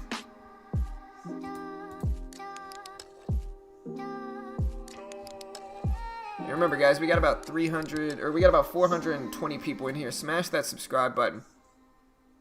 And click the bell if you want to turn notifications on. We do this live for free every single day right here on YouTube, so remember to subscribe if you haven't. Continue to show support for what we do here, and like I said, we're just a free resource and community. We are not experts here, we're not gurus. We just try to teach people what works for us in trading, and it might not work for you because everybody's a little bit different, has different personalities, have different patience, and with that, you know, that's what we're ultimately trying to do here at Beginner Trading. So I'm going to jump back in with 500 shares here to American Airlines. Again, I'm going to give myself a risk of about $20 again. But for sure, remember to subscribe, guys. Click the bell. We do this live for free every day. Yeah, I got to get out, squeezing down again. Maybe I'm not letting it work enough. I'm not trying to give back too much of my wins from today. Made about $800 on Snap over the weekend, holding a relatively small position over the weekend. Hey, I appreciate the sub, Sean. Welcome in. American Airlines. Hey guys, yeah, definitely support the channel. Hit the like, hit the sub. Looks like Toyo 420 less. Oh, you're talking my favorite number. All right, guys. Definitely a day where you're starting to see some swings now. Starting to see some kind of motion that went first down to support, then started coming up above VWAP. Starting to create a little bit more of a choppy look, so try to find the cleaner charts. That's what I would suggest. There's some charts that you're seeing below VWAP, above VWAP. I would try to avoid those maybe if you are trying to play them in any one type direction. Now, another thing you might see is stocks that are holding VWAP right now. Those are going to be interesting because if we do get the next leg down, you can see that kind of push.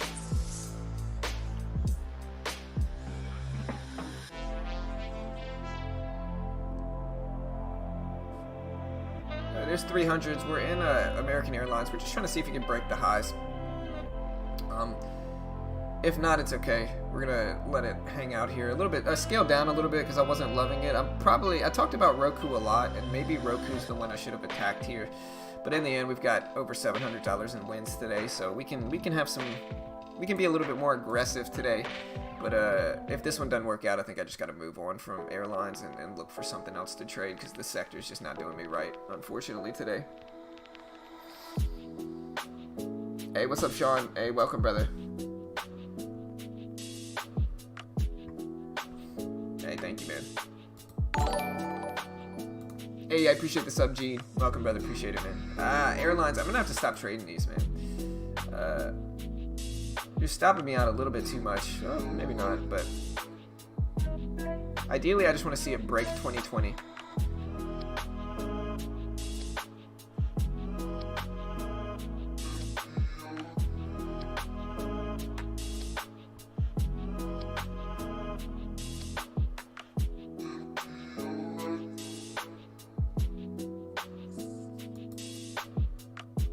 All right, traders, if you guys are... Oh, sorry about that. No, you're good.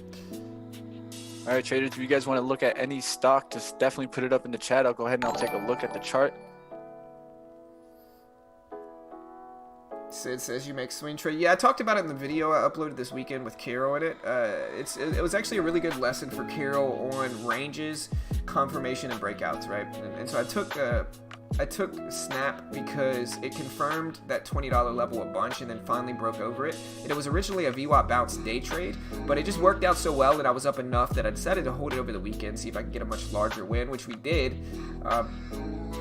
There's the breakout on AAL here. I'm still holding. I'm going to take half off here, and then I'm going to hold this last 200. Oh, man, I'm only holding 100 shares. Hold the last 100 shares to see if we get a larger breakout here over 30 or so.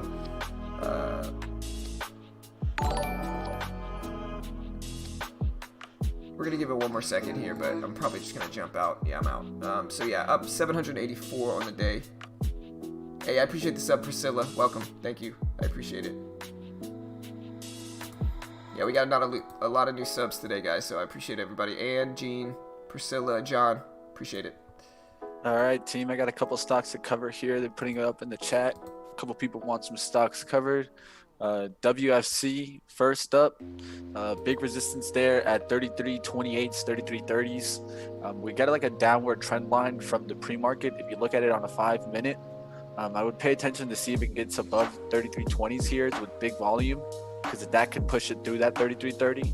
But if a rejection comes here strongly from that 33.20, you could also see it head down towards the support of 32.70. Not really telling you which way to trade it, just kind of more along just explaining the technical levels for you guys so that you guys know where the resistance, where the volume should come in, and also where the support is on the trade. All right, guys, another one I'll take a look. We got a couple over here. All right, let's work the list here. PCG stock actually up on the day, also has resistance there, heavy resistance at 13, has now made 3 attempts to break out over 13, so that would be my key watch. If it gets above 13 now, you should probably get that lift into the 1330s, but it also rejected from that level 3 times, so that's also an important thing to watch, because you could get a move to 1265. All right, keep going here. NKLA is actually making a good 5-minute pattern here, really holding the support of 42.78. So I would look for it to actually maybe test 60s, but it shouldn't go lower than that 42.60s. We also have a big resistance in this one above at about 44.45s. So look for that rip through the 44.50s. They'll come with big volume if it is going to get up through that level. I'm in 100 shares of nailed a trade. I'm in 100 shares. I'm only in 50 shares now, scaling out of NVIDIA. Caught a huge breakdown on NVIDIA. I'm going to go ahead and get out the rest there, but up 833 bucks on the day. Quick little scalp. You can see I jumped in. I was noticing this low of the day break here on NVIDIA, but it's also the whole dollar of 350. And so once we really broke under that, we got a huge dollar drop in like 15 seconds that I was able to catch. So big drop there for NVIDIA. I think that's going to pull a lot of these other stocks down, but we'll see what happens. What's Tesla doing today? All right, moving on here. Tesla's probably moving like NKLA, building up some resistance. Let's see. market just broke down here under that 320 level. So with Tesla, you got to swing from 905 up to this 930 level. I'd look for maybe 910s to hold. Definitely you want to see 915s holding. That would keep it more in a bullish sense. But the support is really down all the way to 910. So just be careful with that one. Another stock to look at, we got Boeing. I said that it looks like on the weekly chart like it's trying to head towards 250. Does that mean that it's going up today? Not necessarily, but I'm just saying what it looks for on the long term. Checks CHK like a rocket today, guys. I would look for maybe a pullback buy opportunity, maybe a VWAP bounce play. That one's already halted twice. Usually at the third halts, it's kind of scary, but this one is ripping, guys, and it looks like it wants to go through 47.50 here. I wouldn't necessarily have to have a pullback on an extended stock like this, but it is ripping. 100% CHK. Yes, sir. It's probably just your live stream, Zach. It might be our end, but usually if there's lag, it's try refreshing your screen, brother. As I say this, though, y'all go check out my man Trading Mike, his Discord. Him and I are working together. He's got a pretty active Discord, and so he's promoting the stream in the Discord, and I'm promoting his Discord here because, again, it's pretty active. Low-key is probably a little bit more active than ours. But y'all go check out Mike. Tell him we sent you, and like I said, he's got a pretty active Discord. Y'all go check it out.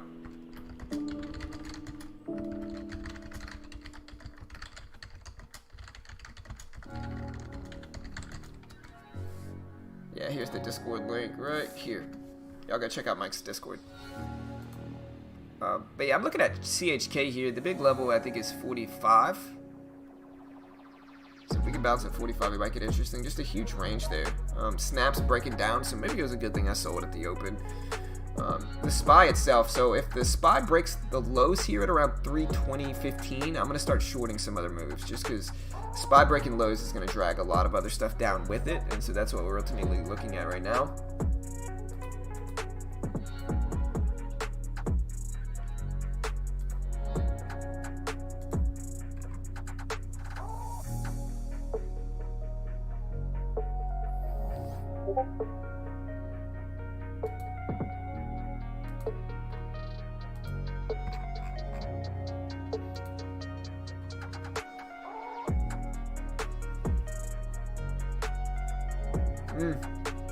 And video breaking down again.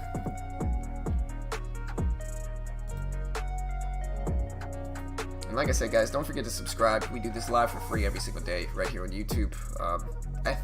I'm pretty sure we're going to have a video dropping today on some longer term picks and longer term calls.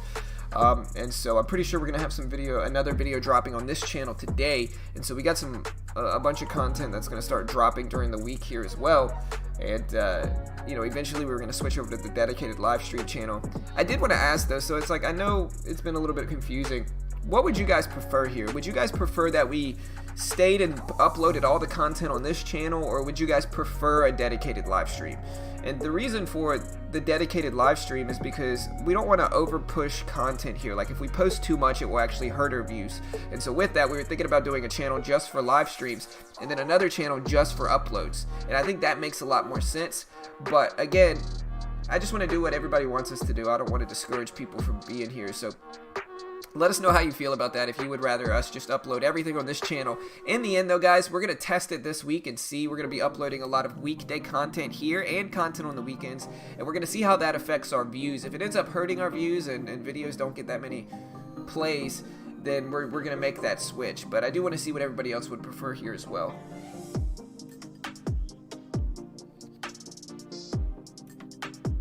I prefer a dedicated live stream. Because, yeah, we actually, a funny story here. We had some guy go crazy over the weekend, man. So, I'll read this conversation. Like, he was a little bit disrespectful. And so, I'll read this conversation. And you guys tell me how I feel about this, okay? This is how the conversation went, right? He posted it in our member section. He posted it, right? And it went like this. He said, Nobody wants to see your wife. I like the channel, but all the changing in all the channels is too much. I might have to unsub if this keeps up. Just being honest. And so, and just to preface the rest of this, like, I've never seen this guy before.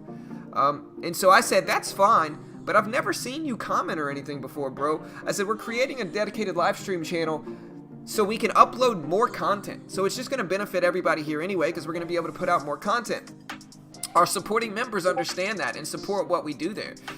If this is the first time I'm seeing you and it's something negative like this, you're just showing up to criticize, and so your opinion doesn't matter as much to me, to be honest. Unsub if you need to. We've got 23,000 other people here. You know, it's fine. Like, and the real reason I responded like that is because he threatened to unsub. Like, listen, if you disagree with the decision we make here and you're constructive about it, that's fine. But if you threaten to unsubscribe from my channel, I'm going to respond like that every time. I'm going to tell you to do it. You know, go ahead and do it. Don't threaten it. Nobody has leverage over the channel here by threatening to unsub. It's ridiculous, you know. And so he responded by saying that I was racist and that I was judging him because he was Spanish or black. And it's like, I told him, I was like, dude, I don't know what race you are. Like, how would I know anything about you? You know? And so it's just kind of crazy, man. And that's what I told him. I said, look, dude, I was like, Mitch is Hispanic, and I brought Mitch in here to make him my partner.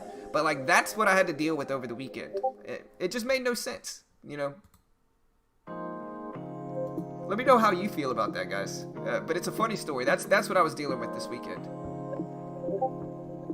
Yeah, it sounded pretty trollish, too. Because it was just left field. Yeah, you know how it is. There's always going to be a hater. Right. Always going to be a hater. Right. Exactly. 100%. But yeah, it's like Mitch is Hispanic. You know? It doesn't... It doesn't. No. You can't have a Spanish guy, bro. Right. Yeah. Right. 100%. No. Now I'm gonna get a comment. I'm not Spanish enough. You see what you did, John? Right. Hey, look, we'll break it. But hey, you're my Spanish friend, bro. You're my one Spanish friend, bro. All right, guys. How's it doing out there? Definitely hit the like. Enjoy the music while you guys trade. Stick to your process. Like always, traders, we always tell you guys, one of the biggest things you can focus in day trading is really focusing on your risk management. That's really how you step up to the next level. So if you guys are out there and brand new to trading, definitely keep sticking to your system. Keep sticking to what makes you.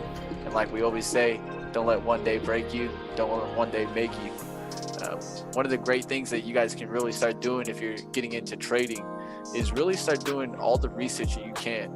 A bunch of this information is free, and that's why we really do what we do, guys, and keep everything free in our content, is because at the end of the day, guys, if you do your research, you can find this all. So we don't try to go ahead and take advantage of that.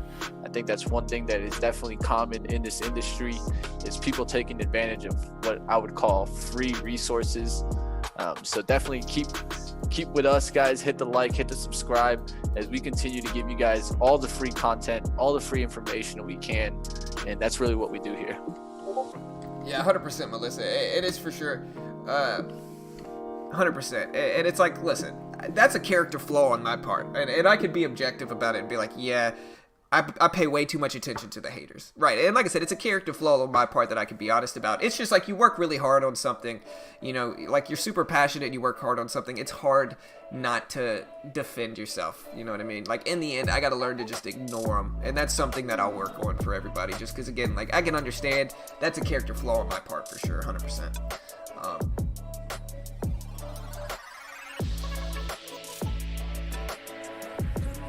Walgreens Rite Aid. Yeah, I was holding a Walgreens call option the last few weeks. I ended up selling it though, but I sold it a little bit too early, I think, because the call option was a $45 call option, and we would have hit that Friday. Unfortunately, I sold it, I think, Monday of last week, but I still made like 30% on it.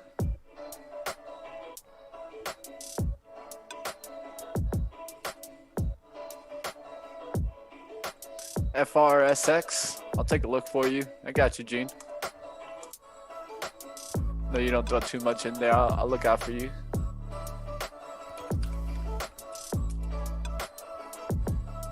All right. This is more of a penny stock land. What I would say about this one is look into the story that caused these spikes. A lot of the times when you get... My bad, hold on. Yeah, go. All right, you're good. Alright, I got you. Oh wait, yeah, let me price show it. There you go. Alright, you're up. Alright guys, so one of the biggest things, if you look at this downtrend here on the daily chart, you can see how it eventually popped back up. You know, we had interest here in July last year. We broke down, held the bottom, now pushed above $1. The only thing that concerns me about this stock is that they might be trying to do offerings or collect money, and that's why it got all the way up here to that $2 range. But I would really look into the SEC filings, see if you see anything or anybody really piling in and where the price is. This is why it's important to look for big orders during intraday market and also know the stock. You're going to always trade a stock that you've seen it do the action before. So if you were able to watch FRSX yesterday, or when it made that run to $2, you could have seen when the big traders were really getting in there and stepping up, so that you could look for that price to show up again and see if they step up again. And that's really the key here. It's definitely one of those stocks that looks like it's trying to keep a dollar hold, and the dollar hold is important. Why, guys? Because at the end of the day, for something to stay listed, it needs to remain at $1 for a certain amount of days. If it doesn't stay above $1, eventually they get delisted and they get pulled off the stock exchange. So you could see that. Sometimes you even get reverse splits to sometimes fix this, as you got in ACB. So keep an eye on this, guys. Yeah, I got a good idea, guys. If I acknowledge a hater, I gotta do 30 push-ups live on stream. I think that's a good way to solve this problem of me acknowledging haters too much. What do you guys think? Mitch, what do you think about that? Good move, bad move? It doesn't sound bad at all. Right. Hey guys, Punishment. one of the stocks popping off, guys. Chimore. I don't know if I said the name wrong, but definitely home. One stock that we thought was going to the trash has completely reversed story. This is what I mean by understanding stories, guys. A lot of the times stories start going down, and this stock was really kind of getting trashed on by so many analysts. Real quick. And then you saw a flip. Real quick, I'm probably about to short Uber if it breaks lows here. I just wanted to give everybody a heads up. If it breaks under the 50s, I'm going to short it. So just a heads up, everybody. All right, there we go. I'm in with 500 shares of Uber.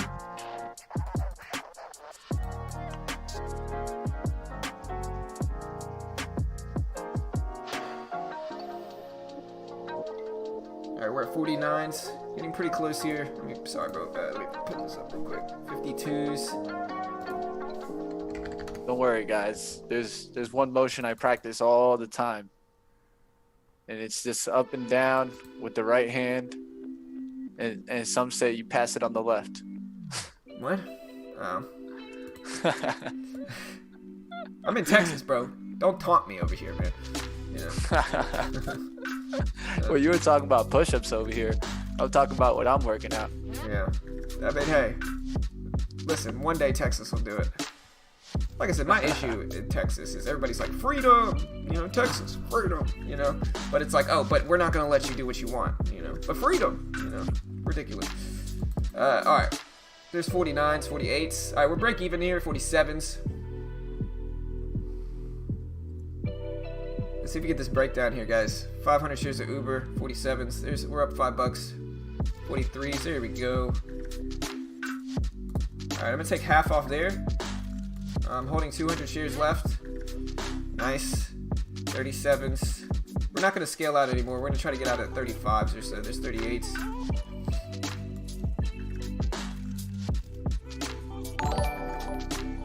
Not a good balance. I'm gonna get out there. I see a big squeeze coming here. Maybe it's gonna fake me out, but a small win. Up 850 on the day. Hey, I appreciate the sub, Devon, Adam, Priscilla. Welcome, guys. Remember, hit that subscribe button. We do this live every day. You know you want to.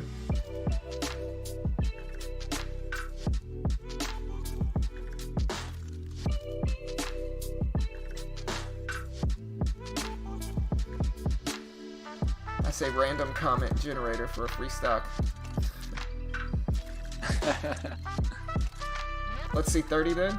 Mitch is a partner. You want to do 30, man? Listen, all of the push-ups will be paid after I trade, right? I'm not going to do it in the middle of my trading because I might miss some stuff. I'm also going to have to start wearing pants, you know. Nah. Mitch is a partner. Should he do John, that as well? John, you gotta take off those Superman underwears and start putting on some pants, man. I'm sorry, dude. Dude, I'm not wearing. I'm wearing sweatpants right now. So I'll be alright. Or how about you need to stay on longer? I like that idea. What's the deal with Uber? I don't know. I just shorted at this low of the day break. The reason I shorted is because we've got this flag style breakdown coming, and I can use anytime. One of my favorite strategies is like when a stock breaks a low or gets close to it at least, and it's also simultaneously breaking under a $0.50 as well, right? So it's like when Uber here, it broke under 36.50. I can use the $0.50, which is a big psychological level, as my risk level, and it makes it really simple, and then I can try to ride it down for 10 or 15 cents, right? And so a lot of the time you'll see me jump in short at low of the day breaks, and then and when it is also, like I said, simultaneously breaking under a $0.50, so I can use that $0.50 level, in this case 36.50, anticipating that it's going to hold that level as a resistance and continue breaking down, if that makes sense, right? And so what did we get here? We got Uber breaking under the whole dollar, or this $0.50, and then it pushes up to test it and rejects off of that level and continues breaking down, right? And I wasn't as patient as I should have been, but like that's the trade idea, is getting in a low of the day break as the market breaks down while it's breaking under a $0.50. And like the more different setups that are going on simultaneously, speaking of like $0.50 breaks, low of the day breaks, when all of those areas converge right at one point, it just gives me a lot more momentum for my scalping setups here with low of the day breaks and stuff like that. Really profitable way to approach it. And you can also use like $quarter as well, and that works, a pretty high percentage of the time too. And so I hope that makes sense. That's basically what I'm talking about.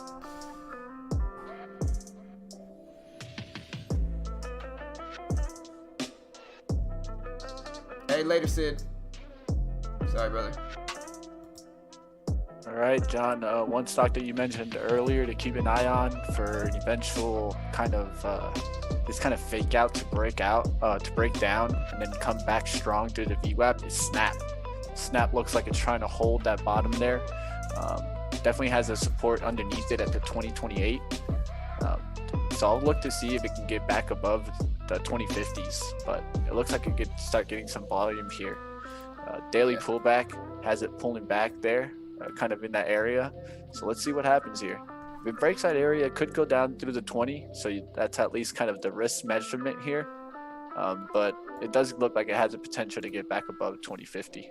Yeah, with Snapchat, you see this light blue line right here, guys? This light blue line right here is the previous closing price. So that's actually a big level. And so as Snap tries to break underneath that, that's the level. The light blue line is the level where a stock goes from red to green on the day, right? So if Snap breaks under this light blue line right here, then it's actually going from green on the day to red, which can be a really weak sign. And you can see it held support there a bunch right here. It held support there a bunch, right? It is thus now breaking underneath the previous closing price. So that is actually Snapchat going from green to red on the day, which is a pretty big catalyst. Sorry, I wanted to make myself a little bit bigger so I could kind of weatherman that real quick.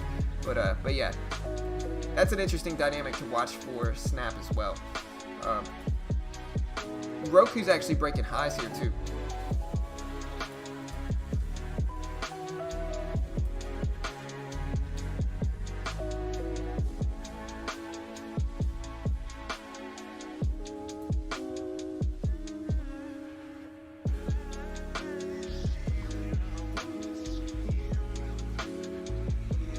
What's up, Sammy?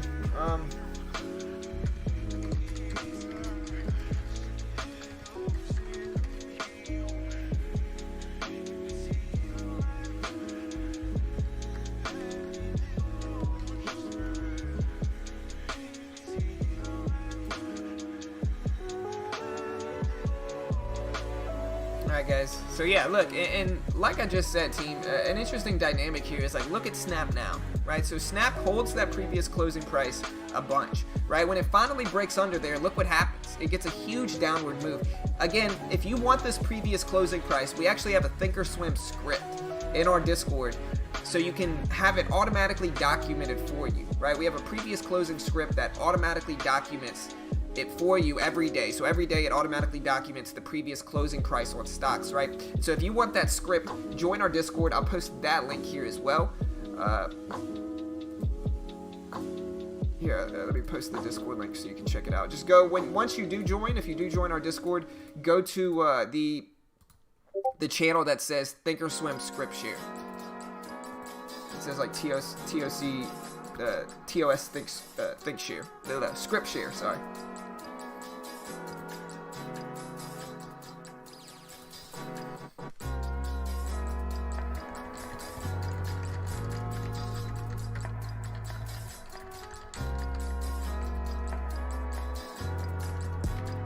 Alright guys, one to watch, you guys can look at.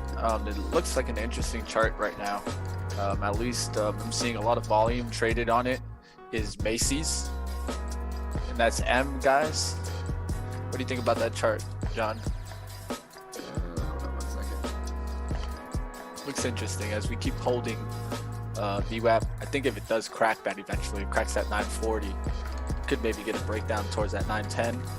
Also, if it just gets a big volume push here through the 50s, you could see a nice breakout. And then the high of the day in the pre-market was all the way up to 10. So it's an interesting stock definitely to watch. Macy's. Let me see the other retailers, see how they're doing in apparel. So Macy's here. Looks like we got a lot of stocks that are up in the department stores. KSS up 5%, DDS, Dillard's up 2.47%, Macy's is up 8%, and JWN about 2%. Yeah, I don't know why there's the Discord link. Sorry, I don't know why I didn't post the first time. Ton. Yeah, sorry, I don't know why I didn't. There's the Discord link right there.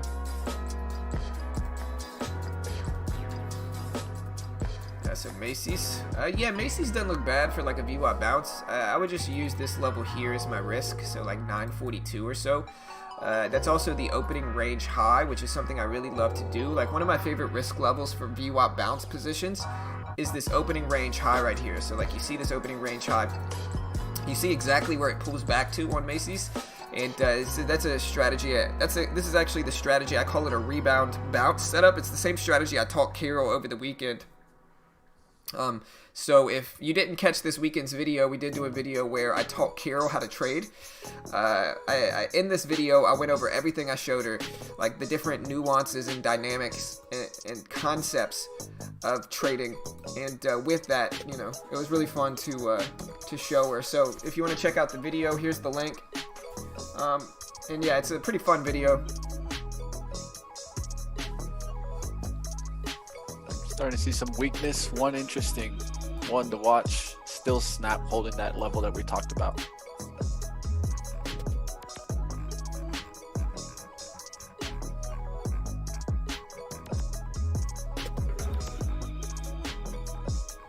EMPH making its way back to VWAP. You guys can look at that one.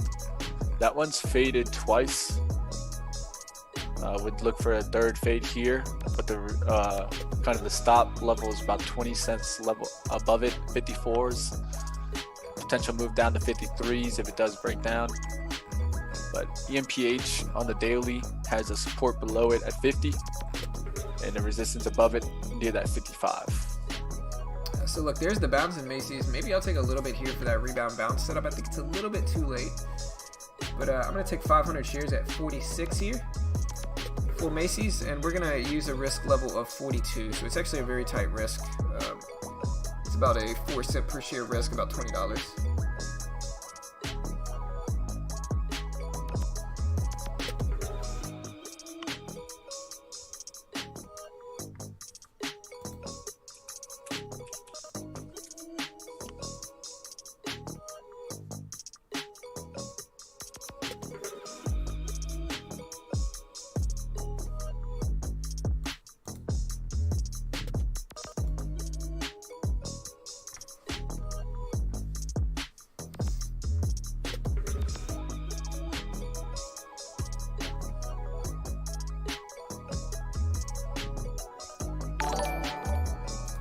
Hey, I appreciate the sub, Gallo. Welcome, man. Appreciate the love. Yeah, like I said, guys, be like my man Gallo up there and hit that subscribe button. We do this live for free every single day on YouTube.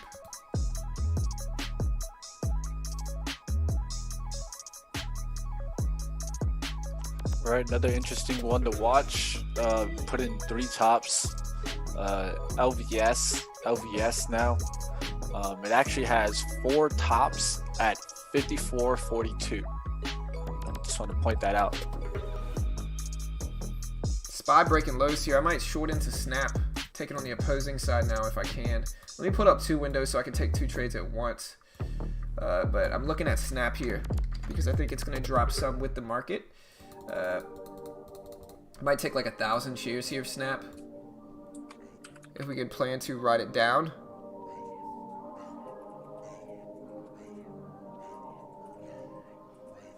Under $20 is what I'm going to wait for Snap. Ooh, we're getting a breakdown here. I probably should cover.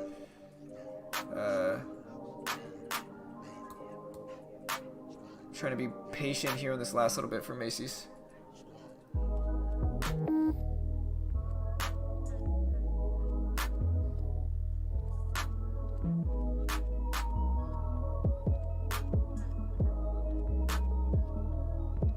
All right, traveling trader talking about work.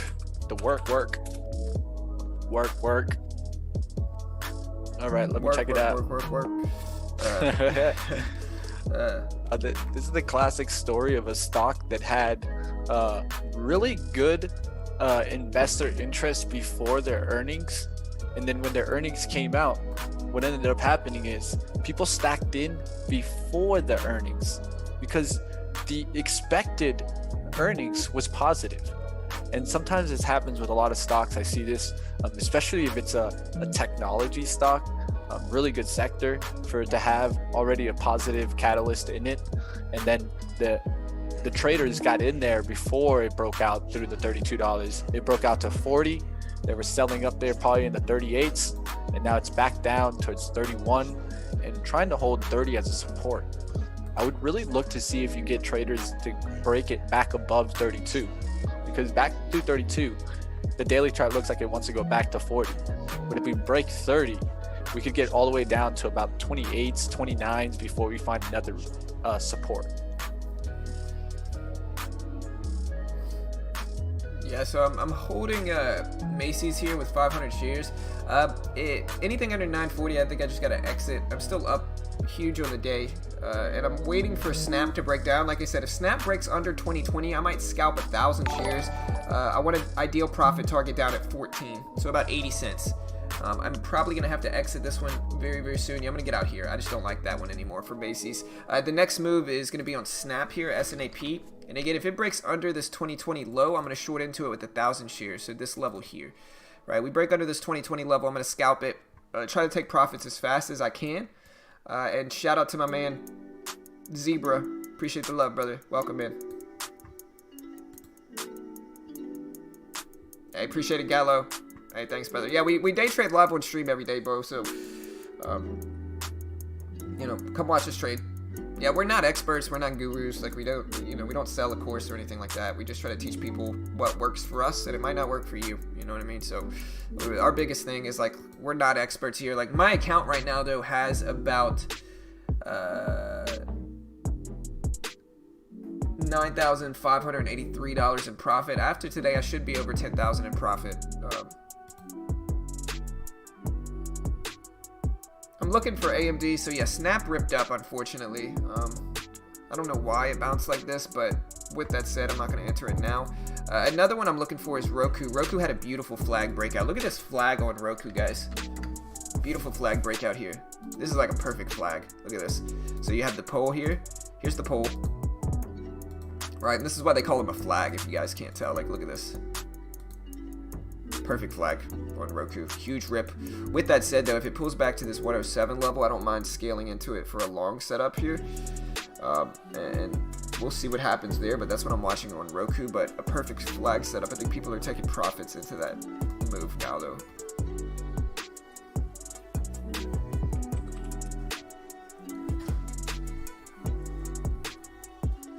I was back on the East Coast. Yeah, man, I'm in Texas. I mean, market opens up at about 8:30 my time, so it's not too bad. I get up at like 6:30 my time, which is like 7:30 market time. I appreciate it, Ray. Yeah, thank you, sir. Kevin, so it's just 10,000 profit in my account. Like, it's not, like I said, I'm not an expert. I'm not trying to claim. I'm not one of those guys that's like, hey, I made 500,000 in 6 months with $1,000 investment. Like, I'm not that guy. But I did grow my account by 10 G's, which is something I'm super happy about. But again, not an expert, you know. I've also thought about letting the stream go a little bit longer. And, you know, I have thought about that some here. Letting the stream go a little bit longer, maybe down to like 12 market time, maybe like 12:30 market time.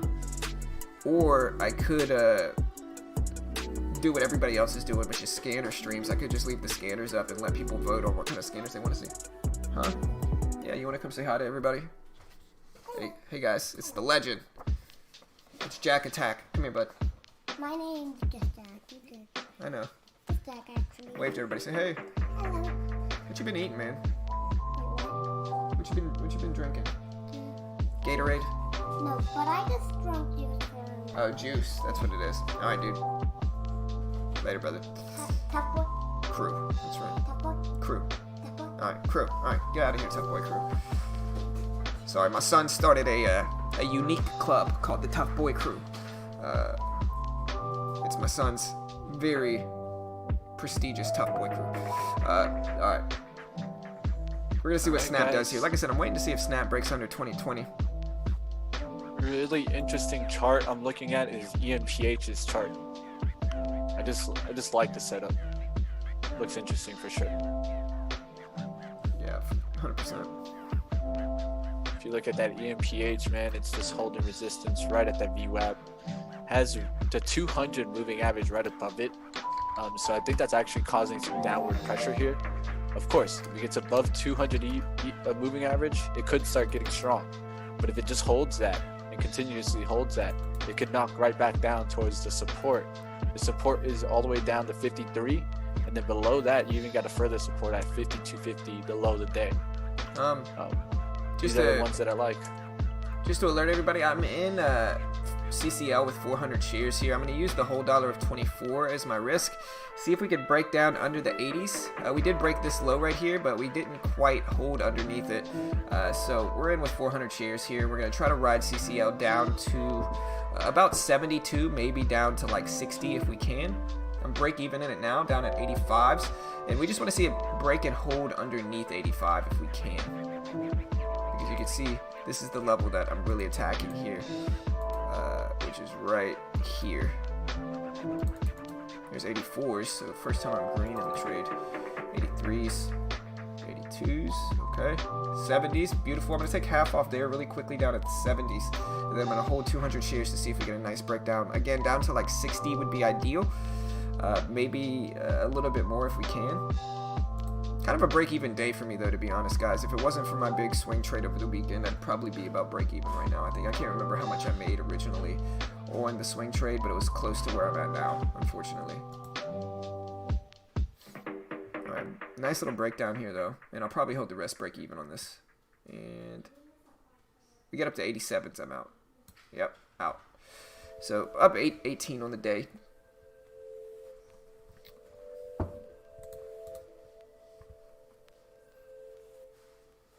Yeah, I'm right there with you, Todd. Right there, brother.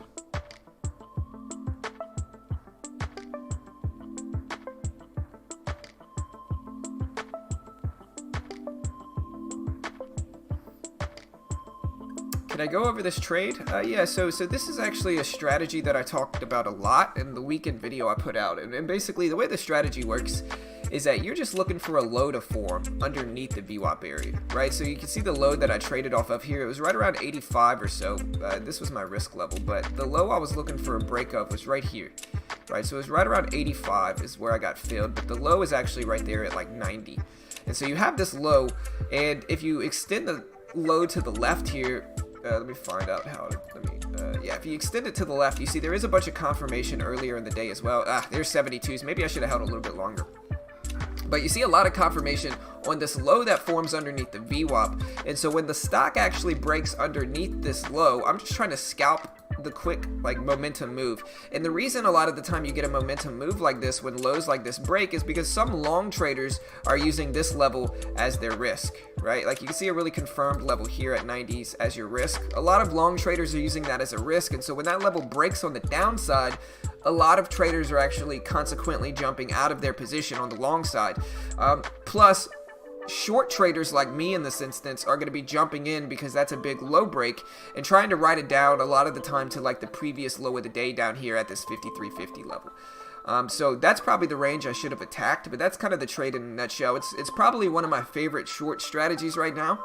It has a super high percentage of, you know, a really high accuracy rate, and it works really well. The key is you just can't be greedy. You got to try to take 10 or 15 cents off the bottom there and just get out, not try to, you know, turn it into some super home run trade and just take your money and let the good accuracy compensate for the about break even risk and reward ratio. Like the risk reward there is like 1-to-1 maybe, right? So you got to just take the favorable accuracy rate and run with that, if that makes sense.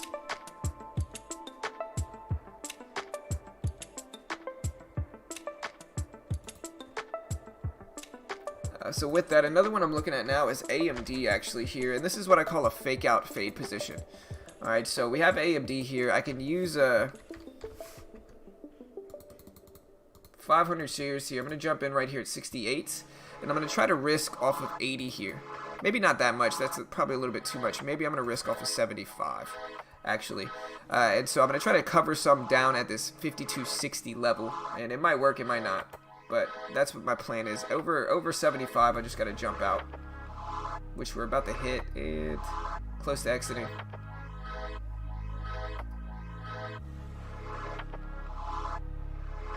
$73s.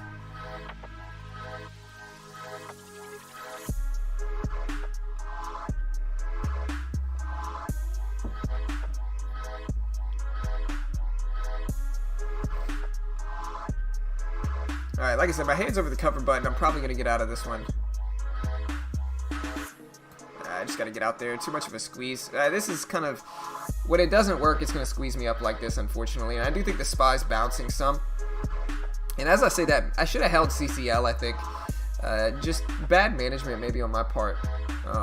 But, yeah, I got to get out of AMD there. Just too much of a squeeze. Still up 760 on the day. We'll see what else we got.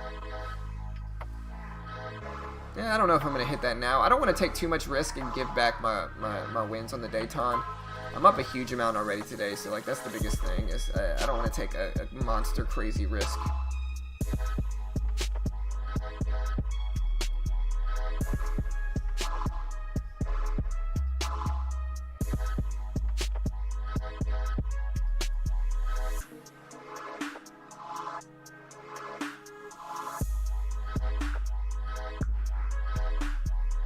Sorry. What else we got?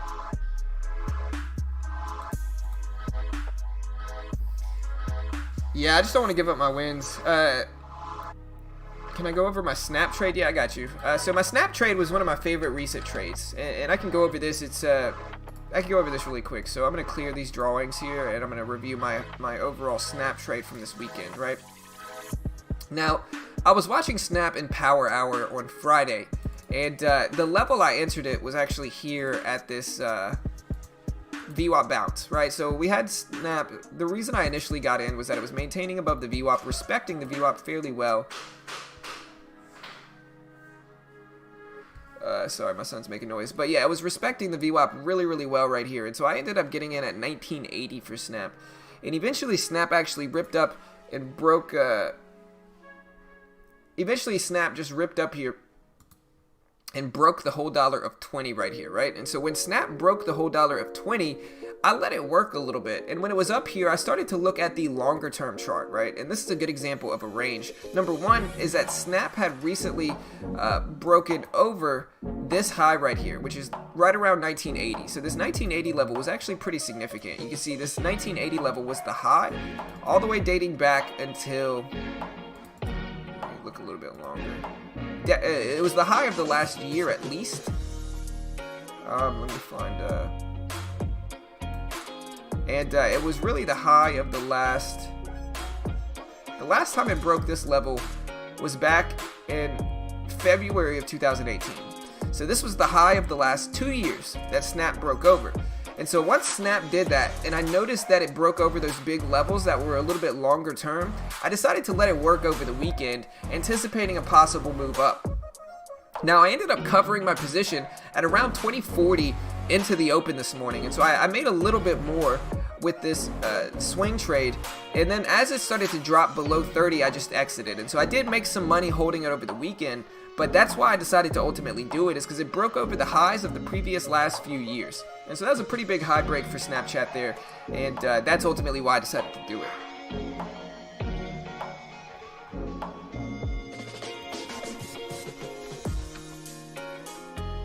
Yeah, AMD, really glad I exited there. I think I am, let me see. Maybe it faked me out, but I didn't want to risk all the way up to 90.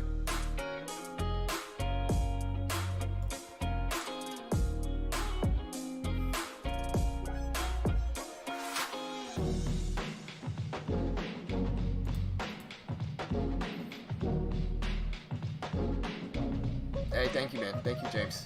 There goes NKLA. Ooh, man, NKLA has been ripping up, man. Look at this monstrous move here. Huge, ridiculous move. Man, that's crazy.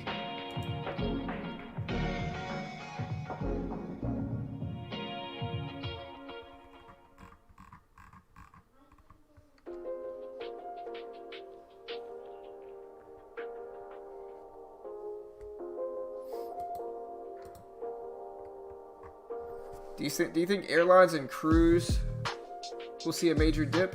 I don't know, man. It's tough to tell. I was long on airlines 2 weeks ago, 2.5 weeks ago.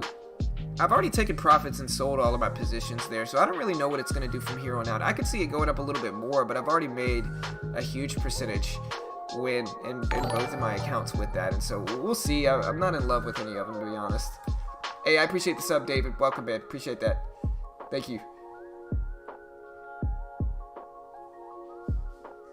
Yeah, like I said, y'all be like David and hit that subscribe button.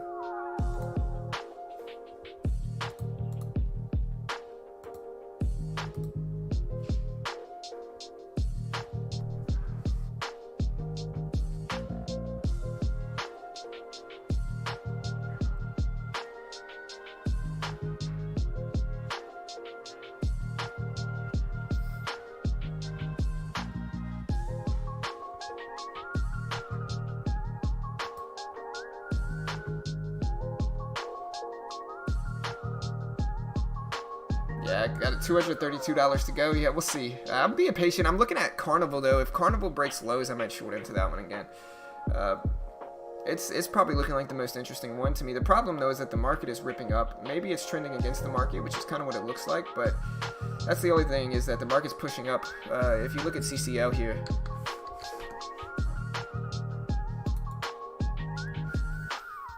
here's 50s for CCL. Like I said, I might scalp the bottom of this with like 500 shares or so. It's got to break under 2350.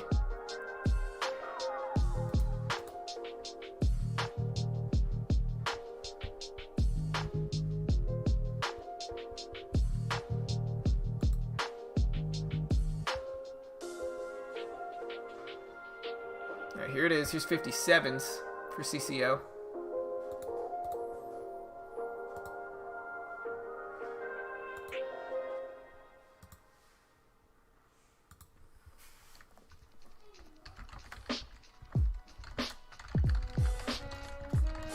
All right, just calling out a reversal trade here. One that's really possible here will be LVS with a risk off of the 54. I really like it.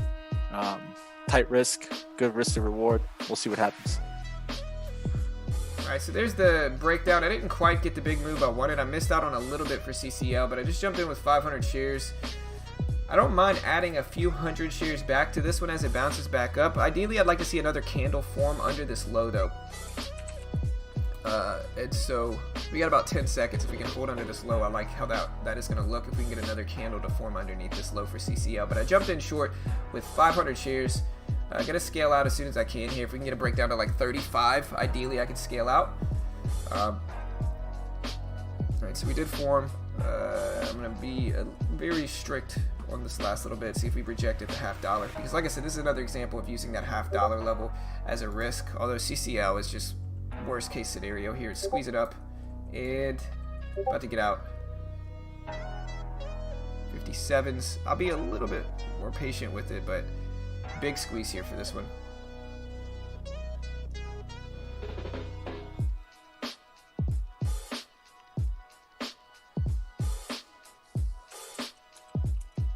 Hands over the cover button, but yeah, this is just a stubborn trade on me, I think. Yeah, I gotta get out. $105 loss there, just a stubborn trade for me, and it's kind of why I have to stick with my risk when this does happen. The SPY actually squeezed up too.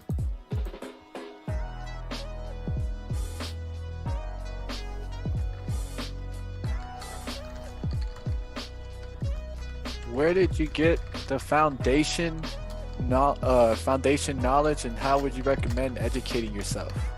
All right, Dave, great question. You know, one of the things that we do is that we really give all the free resources that you would really need. You can really start looking for other strategies, but we break down a lot of strategies in our videos. They're absolutely free, and there's too much resource out there that are free for you to really be trying to pay to just even learn. You know, there's something that having a mentor, but there's another thing paying for courses. I think a lot of these courses you can find the information strictly just off the internet. So definitely do your research. So self-educating, I would first start with YouTube. Try to get all the free resources that you can. Check out our other videos that we have. We have tons of videos, tons of content that you can watch. Yeah, I don't do Forex too much, 2K Beast.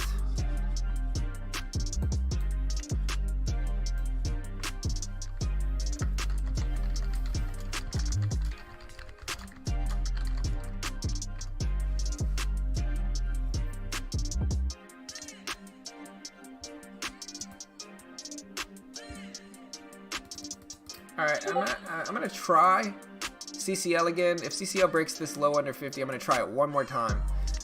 Just to try to catch the move I was originally going for, but we'll see.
What's the hottest market?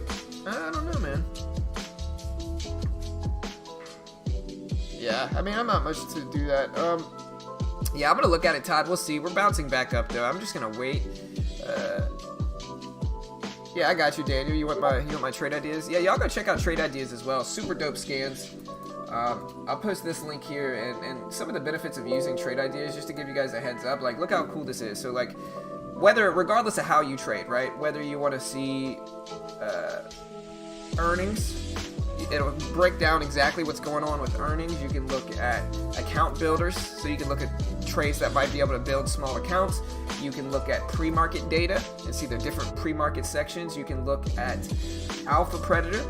You can look at ready to run, so stocks that might pop off. You can look at social media stocks. You can look at swing ideas, which is where I found a lot of the swing trade ideas that I've been interested in. You can look at options. If you're an options trader, they have trade the gap here, so you can look at different gapping stocks, which can be a super valuable tool. You can look at, like I said, options if you're an options trader. And so trade ideas is super legit. In my opinion, the best scanners in the game right now. And so if you want to check out trade ideas, I'll post this link here, and it's a great way to help support our channel. You can use our link for trade ideas, and like I said, they've got a lot of dope preset selectors there that allow you to do a lot of cool stuff with it. And so go check them out, and like I said, I'll post this link, and you can use them. You can see I even built myself a VWAP fade scanner. I made a paper shirt. Wow, that's cool, buddy. And so yeah, let me post this link here if you want to check out trade ideas. This link will allow you to sign up, and if you use our promo code BT15, you get 15% off trade ideas as well. Yeah, I got you, Danelle. You want the trade ideas? Or Daniel, I got you. There's the trade ideas. But yeah, if you want the pre-market or the after the bell layout. I'm assuming you mean after the bell, so let me find that one. This has got the high of the day momentum. This has got pre-market, new daily highs, high of the day momentum, volume, low float, and VWAP fade. If you want any other ones, I got you. Just let me know. But yeah, here's that link. NKLA halted, guys. We got a halted stock here for NKLA. Ooh, man, this one is going super crazy, man. This one's up 100%, not 100, up about 80%, I think.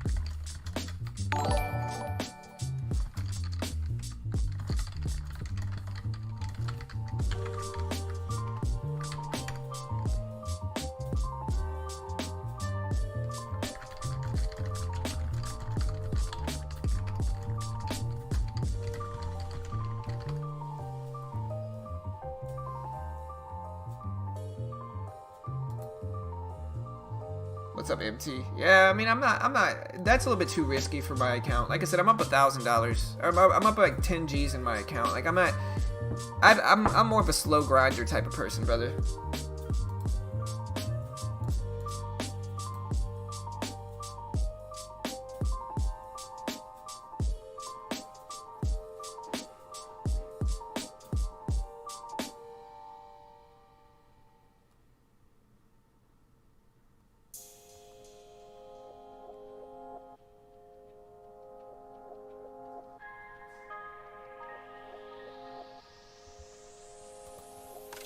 How do you find your potential trades after you've gone through your initial pre-market watch list? I found after I go through those, I'm lost as to how to find my next trade.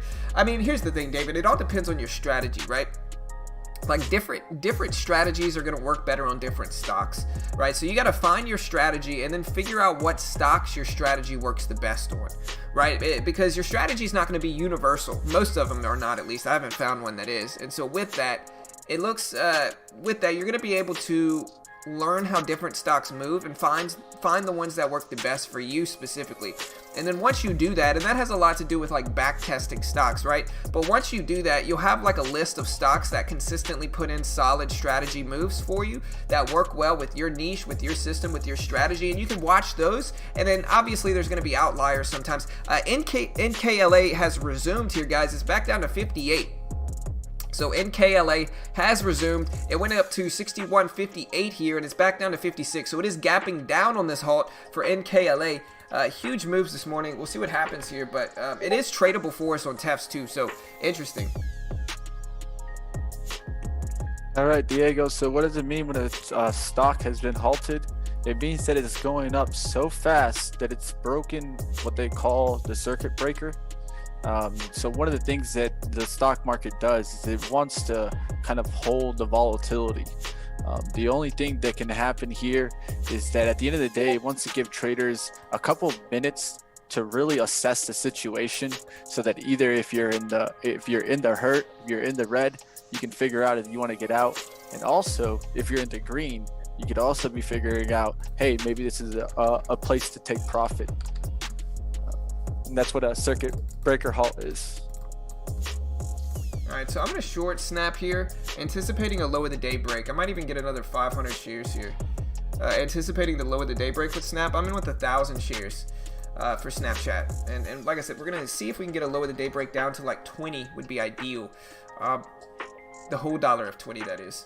We're at 2012 there, so we're gonna take profits if we get $50 or more in wins, ideally down to like 2007, 2006.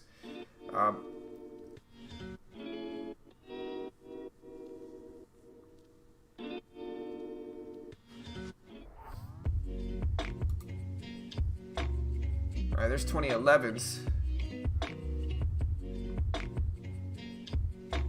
Alright, 2010s, nice. 2009s. 08s. We hit 08s for a split second. We're just gonna see if we can hold this low at the day break. We're about break even in it right now. We bounced back. 2010s. There's 08s again. Alright, so like I said, ideally I'd like to see this down to like 07s. There we go. I'm going to take half off there. So I just took half off, holding 500 shares left. And I just want to see it hit down to 20 here for this low of the day break. I've already taken profit, so it's not going to be a losing trade. But I would like a little bit more here, obviously.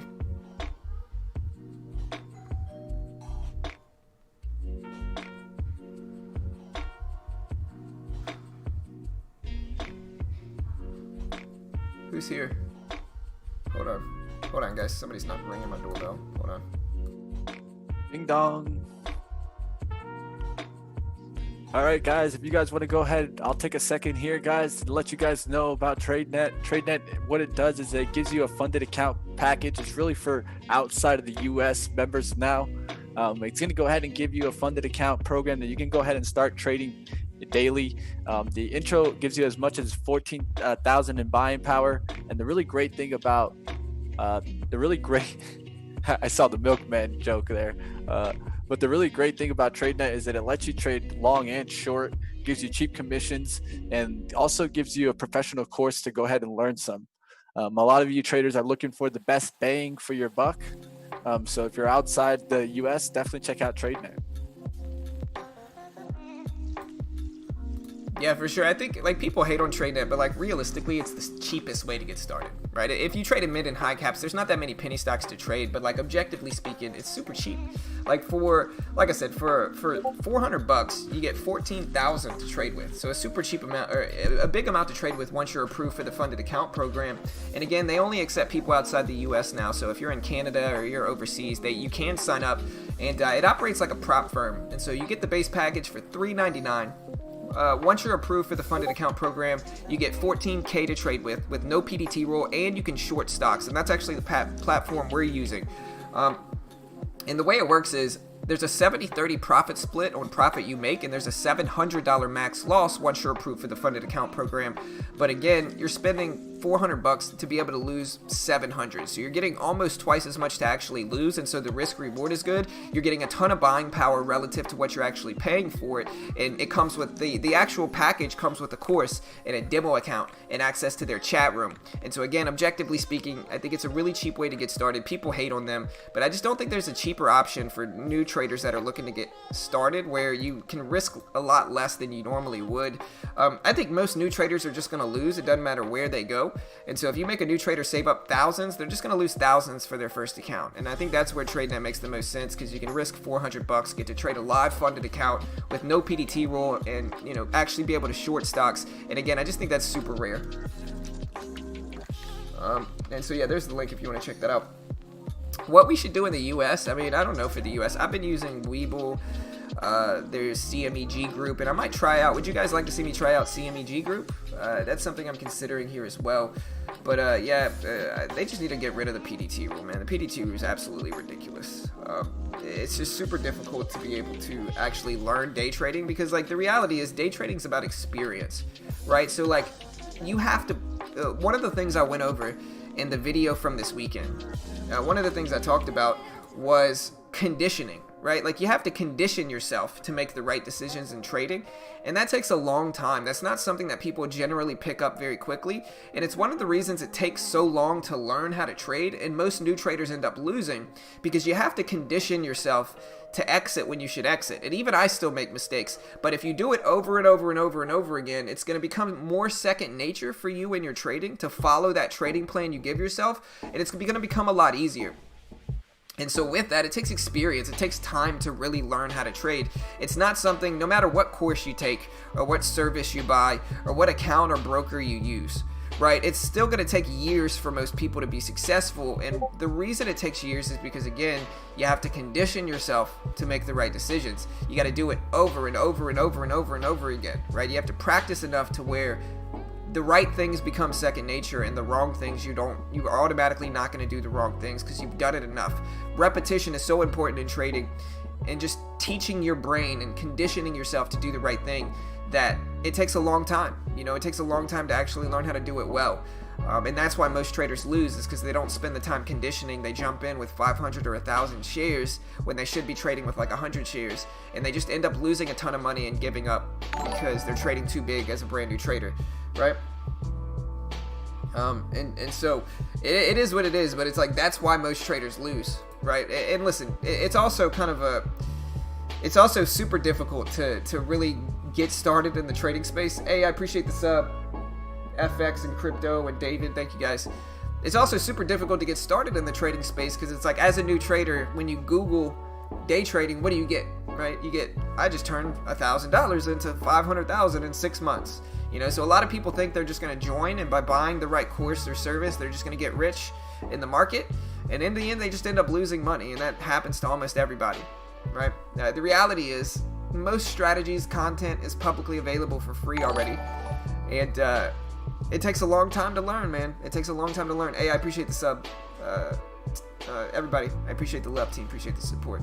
And it's one of those things, man, it just takes time. It's not something that you're going to get rich quick on. I don't care what you do. And a lot of times new traders end up putting all their hopes and dreams into getting rich quick, and it's just not going to work out, man. You need to trade small as a new trader. You need to trade very small, because your emotions are just going to vary each trade you get into. And so with that, you're going to make bad decisions as a new trader. And so trading small makes sense while you condition your brain to make the right decisions. And it takes time.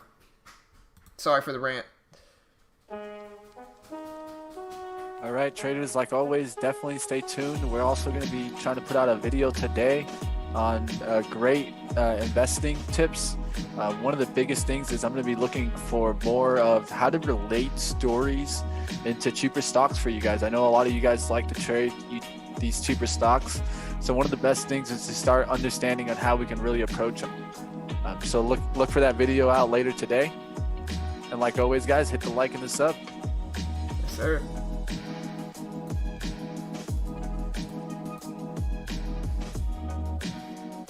That's why the PDT rule makes sense. I mean, here's the problem though with the PDT rule, right? You want me to show you, like, I'll tell you why I think the PDT rule is absolutely ridiculous, right? Because like an objective truth in the trading world, I'm probably gonna get out of here and just take my money on a Snap.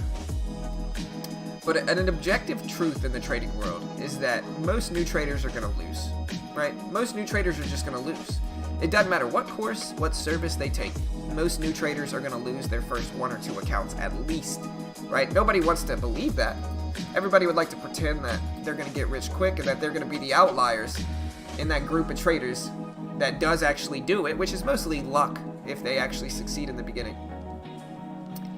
But with that said, with that fact that most new traders are going to lose their first few accounts, if you make a new trader save up 25 grand and risk $25,000 for their first day trading account, you're basically ensuring a new trader is going to lose $25,000 for their first account.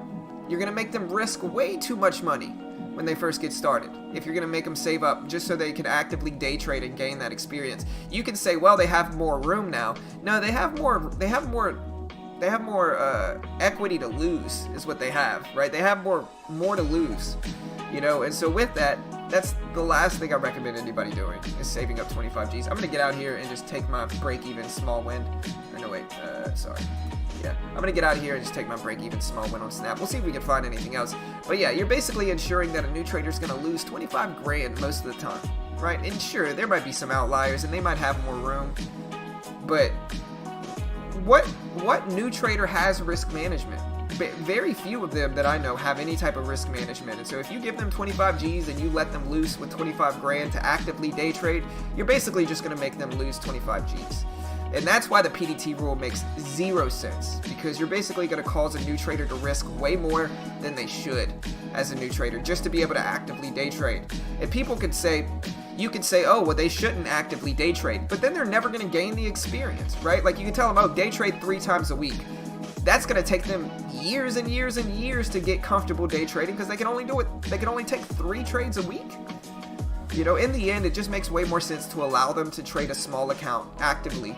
Sure, they're probably going to lose that, but it's better than losing 25 G's and it's better than taking 3 trades a week, you know.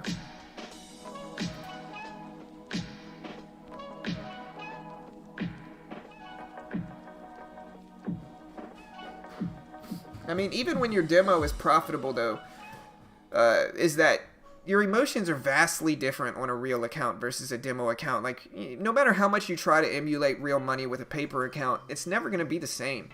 You're going to switch over to real money and you're going to be way more emotional. You're going to sell too early. You're going to hold losses for too long.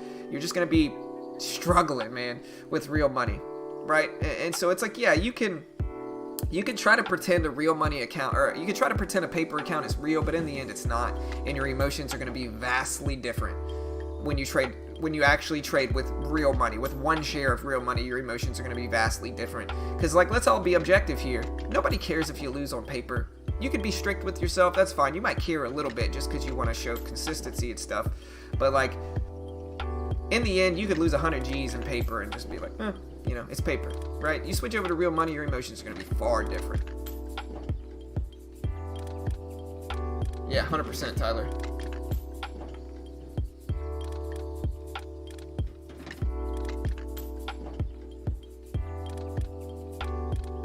What do you think about HTZ and Gush? Yeah, I mean, I made 200% on HTZ last week. It was a trade I was very open about on the stream. I was making about 200% on it. Killed it. You know, I bought HTZ at 104, sold over 3, and so I made 200% on HTZ. Really happy with it. Very small investment, made me money. I also talked about airlines a few weeks ago. Made a video on that, on why I was buying that, and so my swing traders have actually been killing it lately in the market. I've done extremely well with my swings and options trades the last few weeks. And yeah, I mean, for US people, I mean, you can trade on Webull. One of the things is that if you have a cash account, I don't think they count for PDT, but I have been trading on Webull, and so it's like, if you want to check out Webull, they do have free options trades, I think, on there as well. Y'all go check out Webull. It's a good way to help support us. So if you want to help support us, go check out Webull as well. They got some free options trading done on there, and so free commissions on Webull too. There's that link if you want to check it out. Yeah, I really hope we're able to get that video out later today. Was up late finishing that video, so we'll definitely be interested if we get that out. Yes, sir. Starting to see a flip there in the SPY, guys. Still seeing a rip there, guys. Seeing a rip. Yeah, SPY's breaking over some highs here right now.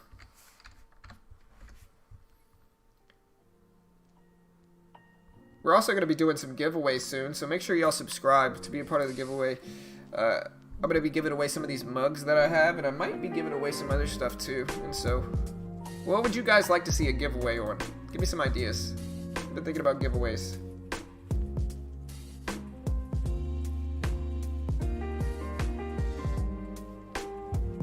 Yeah, it happens, Tiny. Like I said, most people are going to lose their first few accounts. It's just part of it.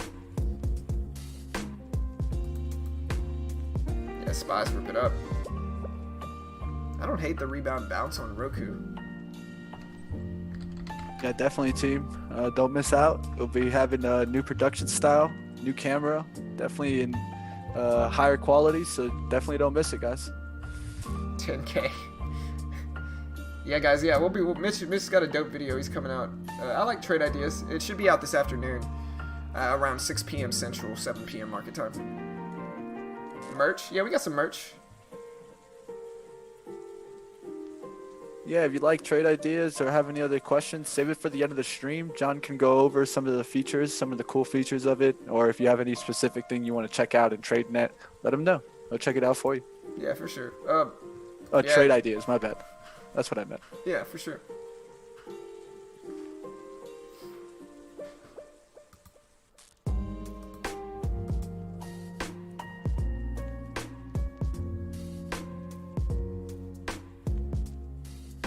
Can you give away some of the milk the milkman bought? Yeah, so the person that was at my door was a guy that cuts trees. He was trying to, we just had some trees get cut last week though at my house.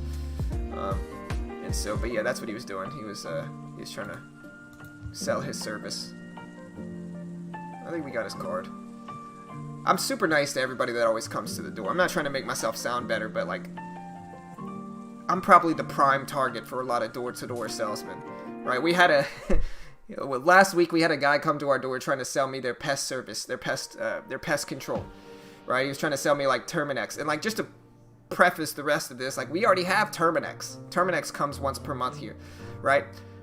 But I still bought his service too, and so we literally have 2 pest control guys that come out here. You know, we got Terminex, and then we got, I don't even know what the name of the other one was, but I bought it just because that dude's out here struggling, man. He's out here struggling, he's out here hustling, and during COVID. And so with that, I give the man, you know, a service.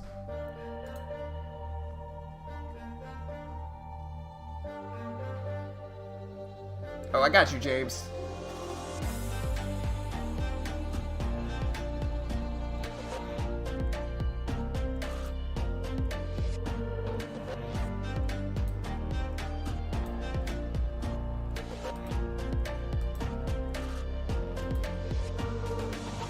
What do you guys see right now? I'm looking at Roku, over 50 maybe.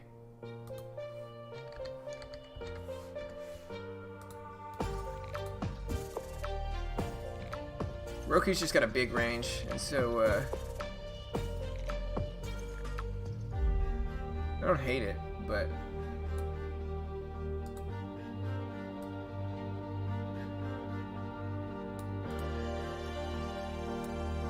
I'm jumping in with 200 shares of Roku. See if we get a rip up over that the bid at 107.50 here.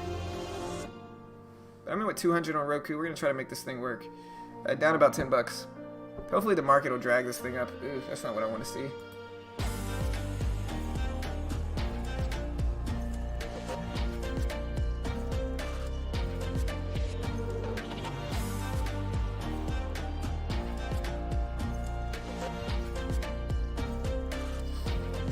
There's the market ripping up. Hopefully that'll drag Roku here up a little bit. I'm in with 200 shares. We're going to try to let this work.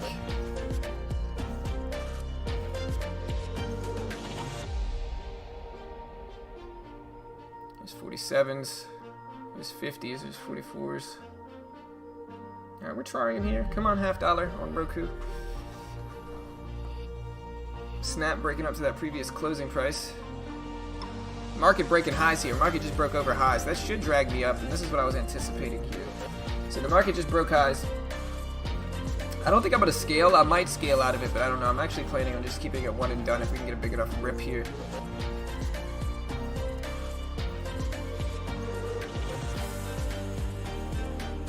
There's 50s. There's 54s. I'm up slightly. Alright, there's the bid. Alright, about to be green. There we go. There's green. Ideally, like 108 would be good. I'll break even right now. Market pulling back. Yeah, I think Roku just lagged a little bit here.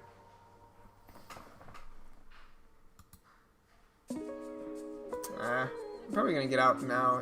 Now that I didn't hold this, I'll let it test 150 one more time. Hopefully, yeah, I'm gonna get out there. I'm not gonna risk any more than 30 bucks on that one. Maybe it rips, but we'll find some other. Maybe I'll get a better entry down here. Hey, see you, Buzz.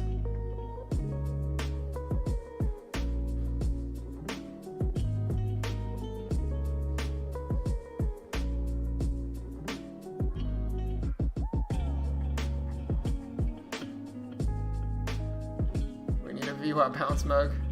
Hey, thanks, Jerome. Yeah, I got lucky with the swing trade earlier.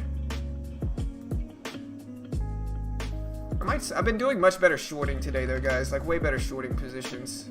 So I might look for AMD. If I break under $600 in profit, I'm just going to be done. I'm going to jump in short here for AMD. There we go. Come on. There we go. See if we can catch this low break here. Alright, NVIDIA, big breakdown. I'm gonna jump in with another 500 shares. I'm in with 1,000 shares here. NVIDIA's breaking down big. I thought AMD might come with it, but it doesn't look like it is. NVIDIA breaking down big here. I'm trying to pairs trade that, but maybe that's the wrong move. Over 50, I gotta get out. I gotta just get out there. I'm done. I'm over trading certainly here, but every time I jump in AMD right there, it's been faking me out. Maybe AMD's not the move. But yeah, about 560 on the day. I definitely gave back some of the wins, and maybe I should have just taken my trade, but honestly, the market's been a little choppy today, and I think that is probably what affected it. I mean, it's my fault. I traded too much, but we're just getting some chop here. That's still a really nice $560 day, but it could have been better. I was up like 800 bucks. Yeah, and so it is what it is. I'll be alright.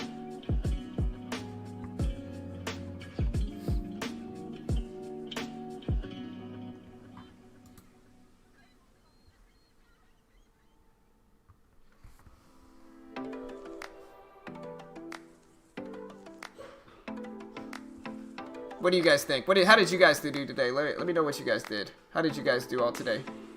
Yeah, I'm probably out of here.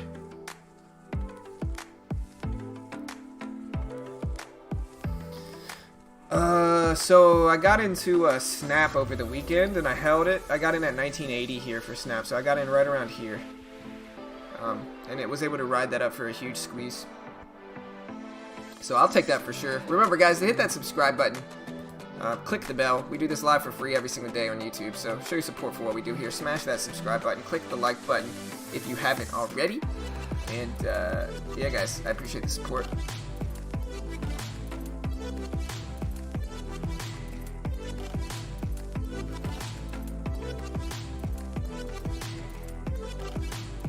Hey, nice Coyote. Yeah, still a really good day, Paul. That's the big thing. Nice Coyote. Congrats, brother. Yeah, it's alright, Tiny. 3 commissions there make it, possible to actually do that. Hey, nice Tyler. Congrats, brother. Ah, man. Anybody look at Roku? I got faked out. That's alright. It happens.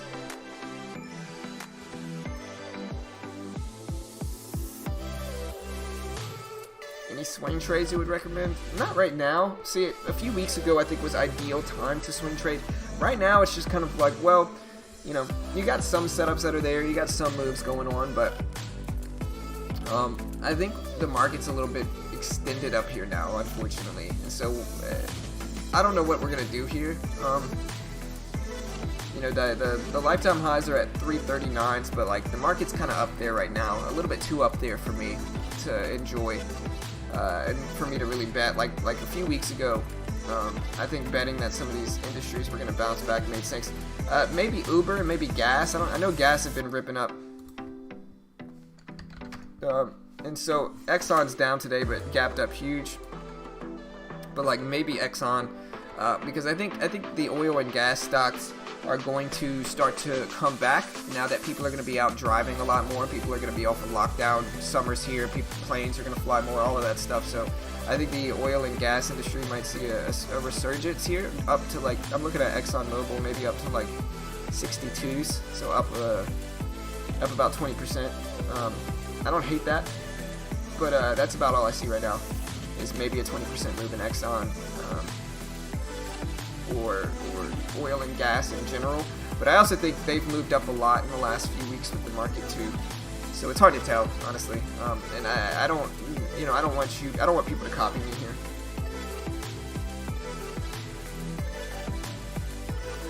ACB, I think ACB is the healthiest cannabis stock right now. I think CGC is doing a little bit rough with fundamentals, but it's ripping up too. But cannabis is making big moves today. I wish I would have saw that. Hey, nice. And like I said, guys, remember to just hit that subscribe button. We do this live for free every single day on YouTube, so show support for what we do here. Smash that subscribe button if you haven't already. Like I said, Mitch has got a really good video on some penny stocks that he's looking into, and so hit the subscribe button. And remember, if you click the bell, you'll get a notification every time we go live, which is, again, every weekday morning. And like I said, what I was talking about earlier is that, like, we were planning on doing a dedicated live stream channel, but I've heard some input from some of our traders that approached me in a good way, not super weird or threatening to unsub or whatever, but, like, we had some good people that came here and gave me some good tips. And so we're going to try to upload weekday content on this channel. If it works and it doesn't hurt our views, then we might just stick with that. But if it hurts our views in any way, we're going to stick with the dedicated channel. So I apologize about us kind of experimenting with these different things on the channel. Ultimately, we're just trying to look for ways that we can push and publish more content. And so, like, what we're planning on doing is publishing 4 videos a week. And if that helps, then we're going to keep, striving for, wins like that.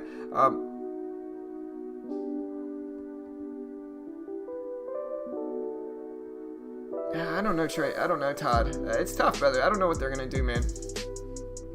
Yeah, people overseas lucked out, though. And like I said, if you want to use the same platform we're using, luckily we were grandfathered in, and so we can still use them. But if you're outside the U.S., so like if you're in Canada, or if you're in Mexico or overseas, you can still use TradeNet and TEFs. It's the same platform we're using, and like I said, objectively speaking, I think it's a very cheap way to get started in the market. The funded account program is something that you buy different packages. Like the base package is $3.99. It comes with a course, a demo account, access to their chat room, and then as long as you're not in the US, it funnels you into the funded account program. And with that, they're going to give you $14,000 to trade with no PDT rule, shorting ability, and a lot of other cool stuff with it. And objectively speaking, I think it's the cheapest way to get started in the market. I think it's the cheapest way to get around the PDT rule, where you're spending like $400 and you're getting to trade $14,000, and even your max loss is almost twice that much at $700. And you can actually short stocks, and I don't think there's anywhere else. Like, people hate on them, but like, I think objectively speaking, that's the cheapest way for people outside of the US to actively day trade.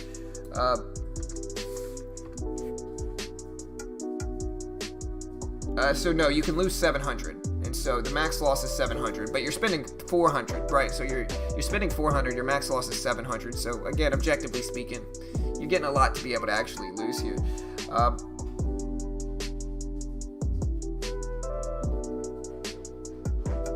But yeah, somebody said, why can't you just stream here and videos on the other channel?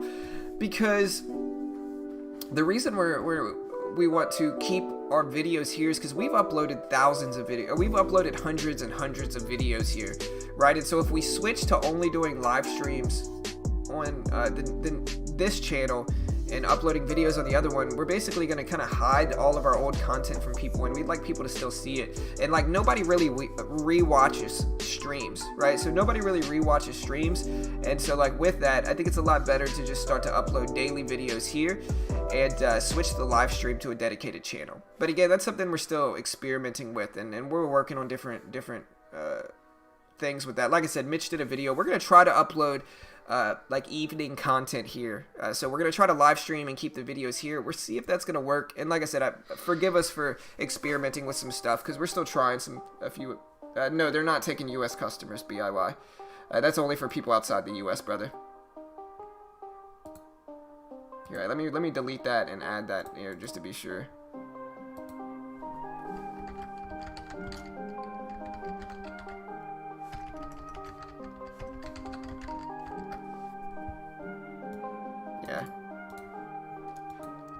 Yeah, we're gonna try to figure out a way to do it, Tiny, but like I said, we're just experimenting with some stuff. But hey, I appreciate the love. We got 150 likes, 3 dislikes. Fake meat. Yeah, man. the fake meat. But yeah, appreciate the love, guys. Hit the subscribe button if you haven't already. Like I said, we will be dropping those weekday videos. So hit the subscribe button if you want to see us day trade and you want to continue to watch our stream. We definitely appreciate any support we can get here, team. So appreciate the love, guys. Appreciate the support. Good luck, and we'll see you guys tomorrow. Same time as always. Have a good day. Like I said, be on the lookout for that video around like either 5 or 6 p.m. my time. So around 6 or 7 p.m. market time is when we should be dropping that video. And so it'll probably be a premiere. So just be on the lookout for that, guys. Good luck, and yeah, we'll see you guys next time. Have a good day, guys.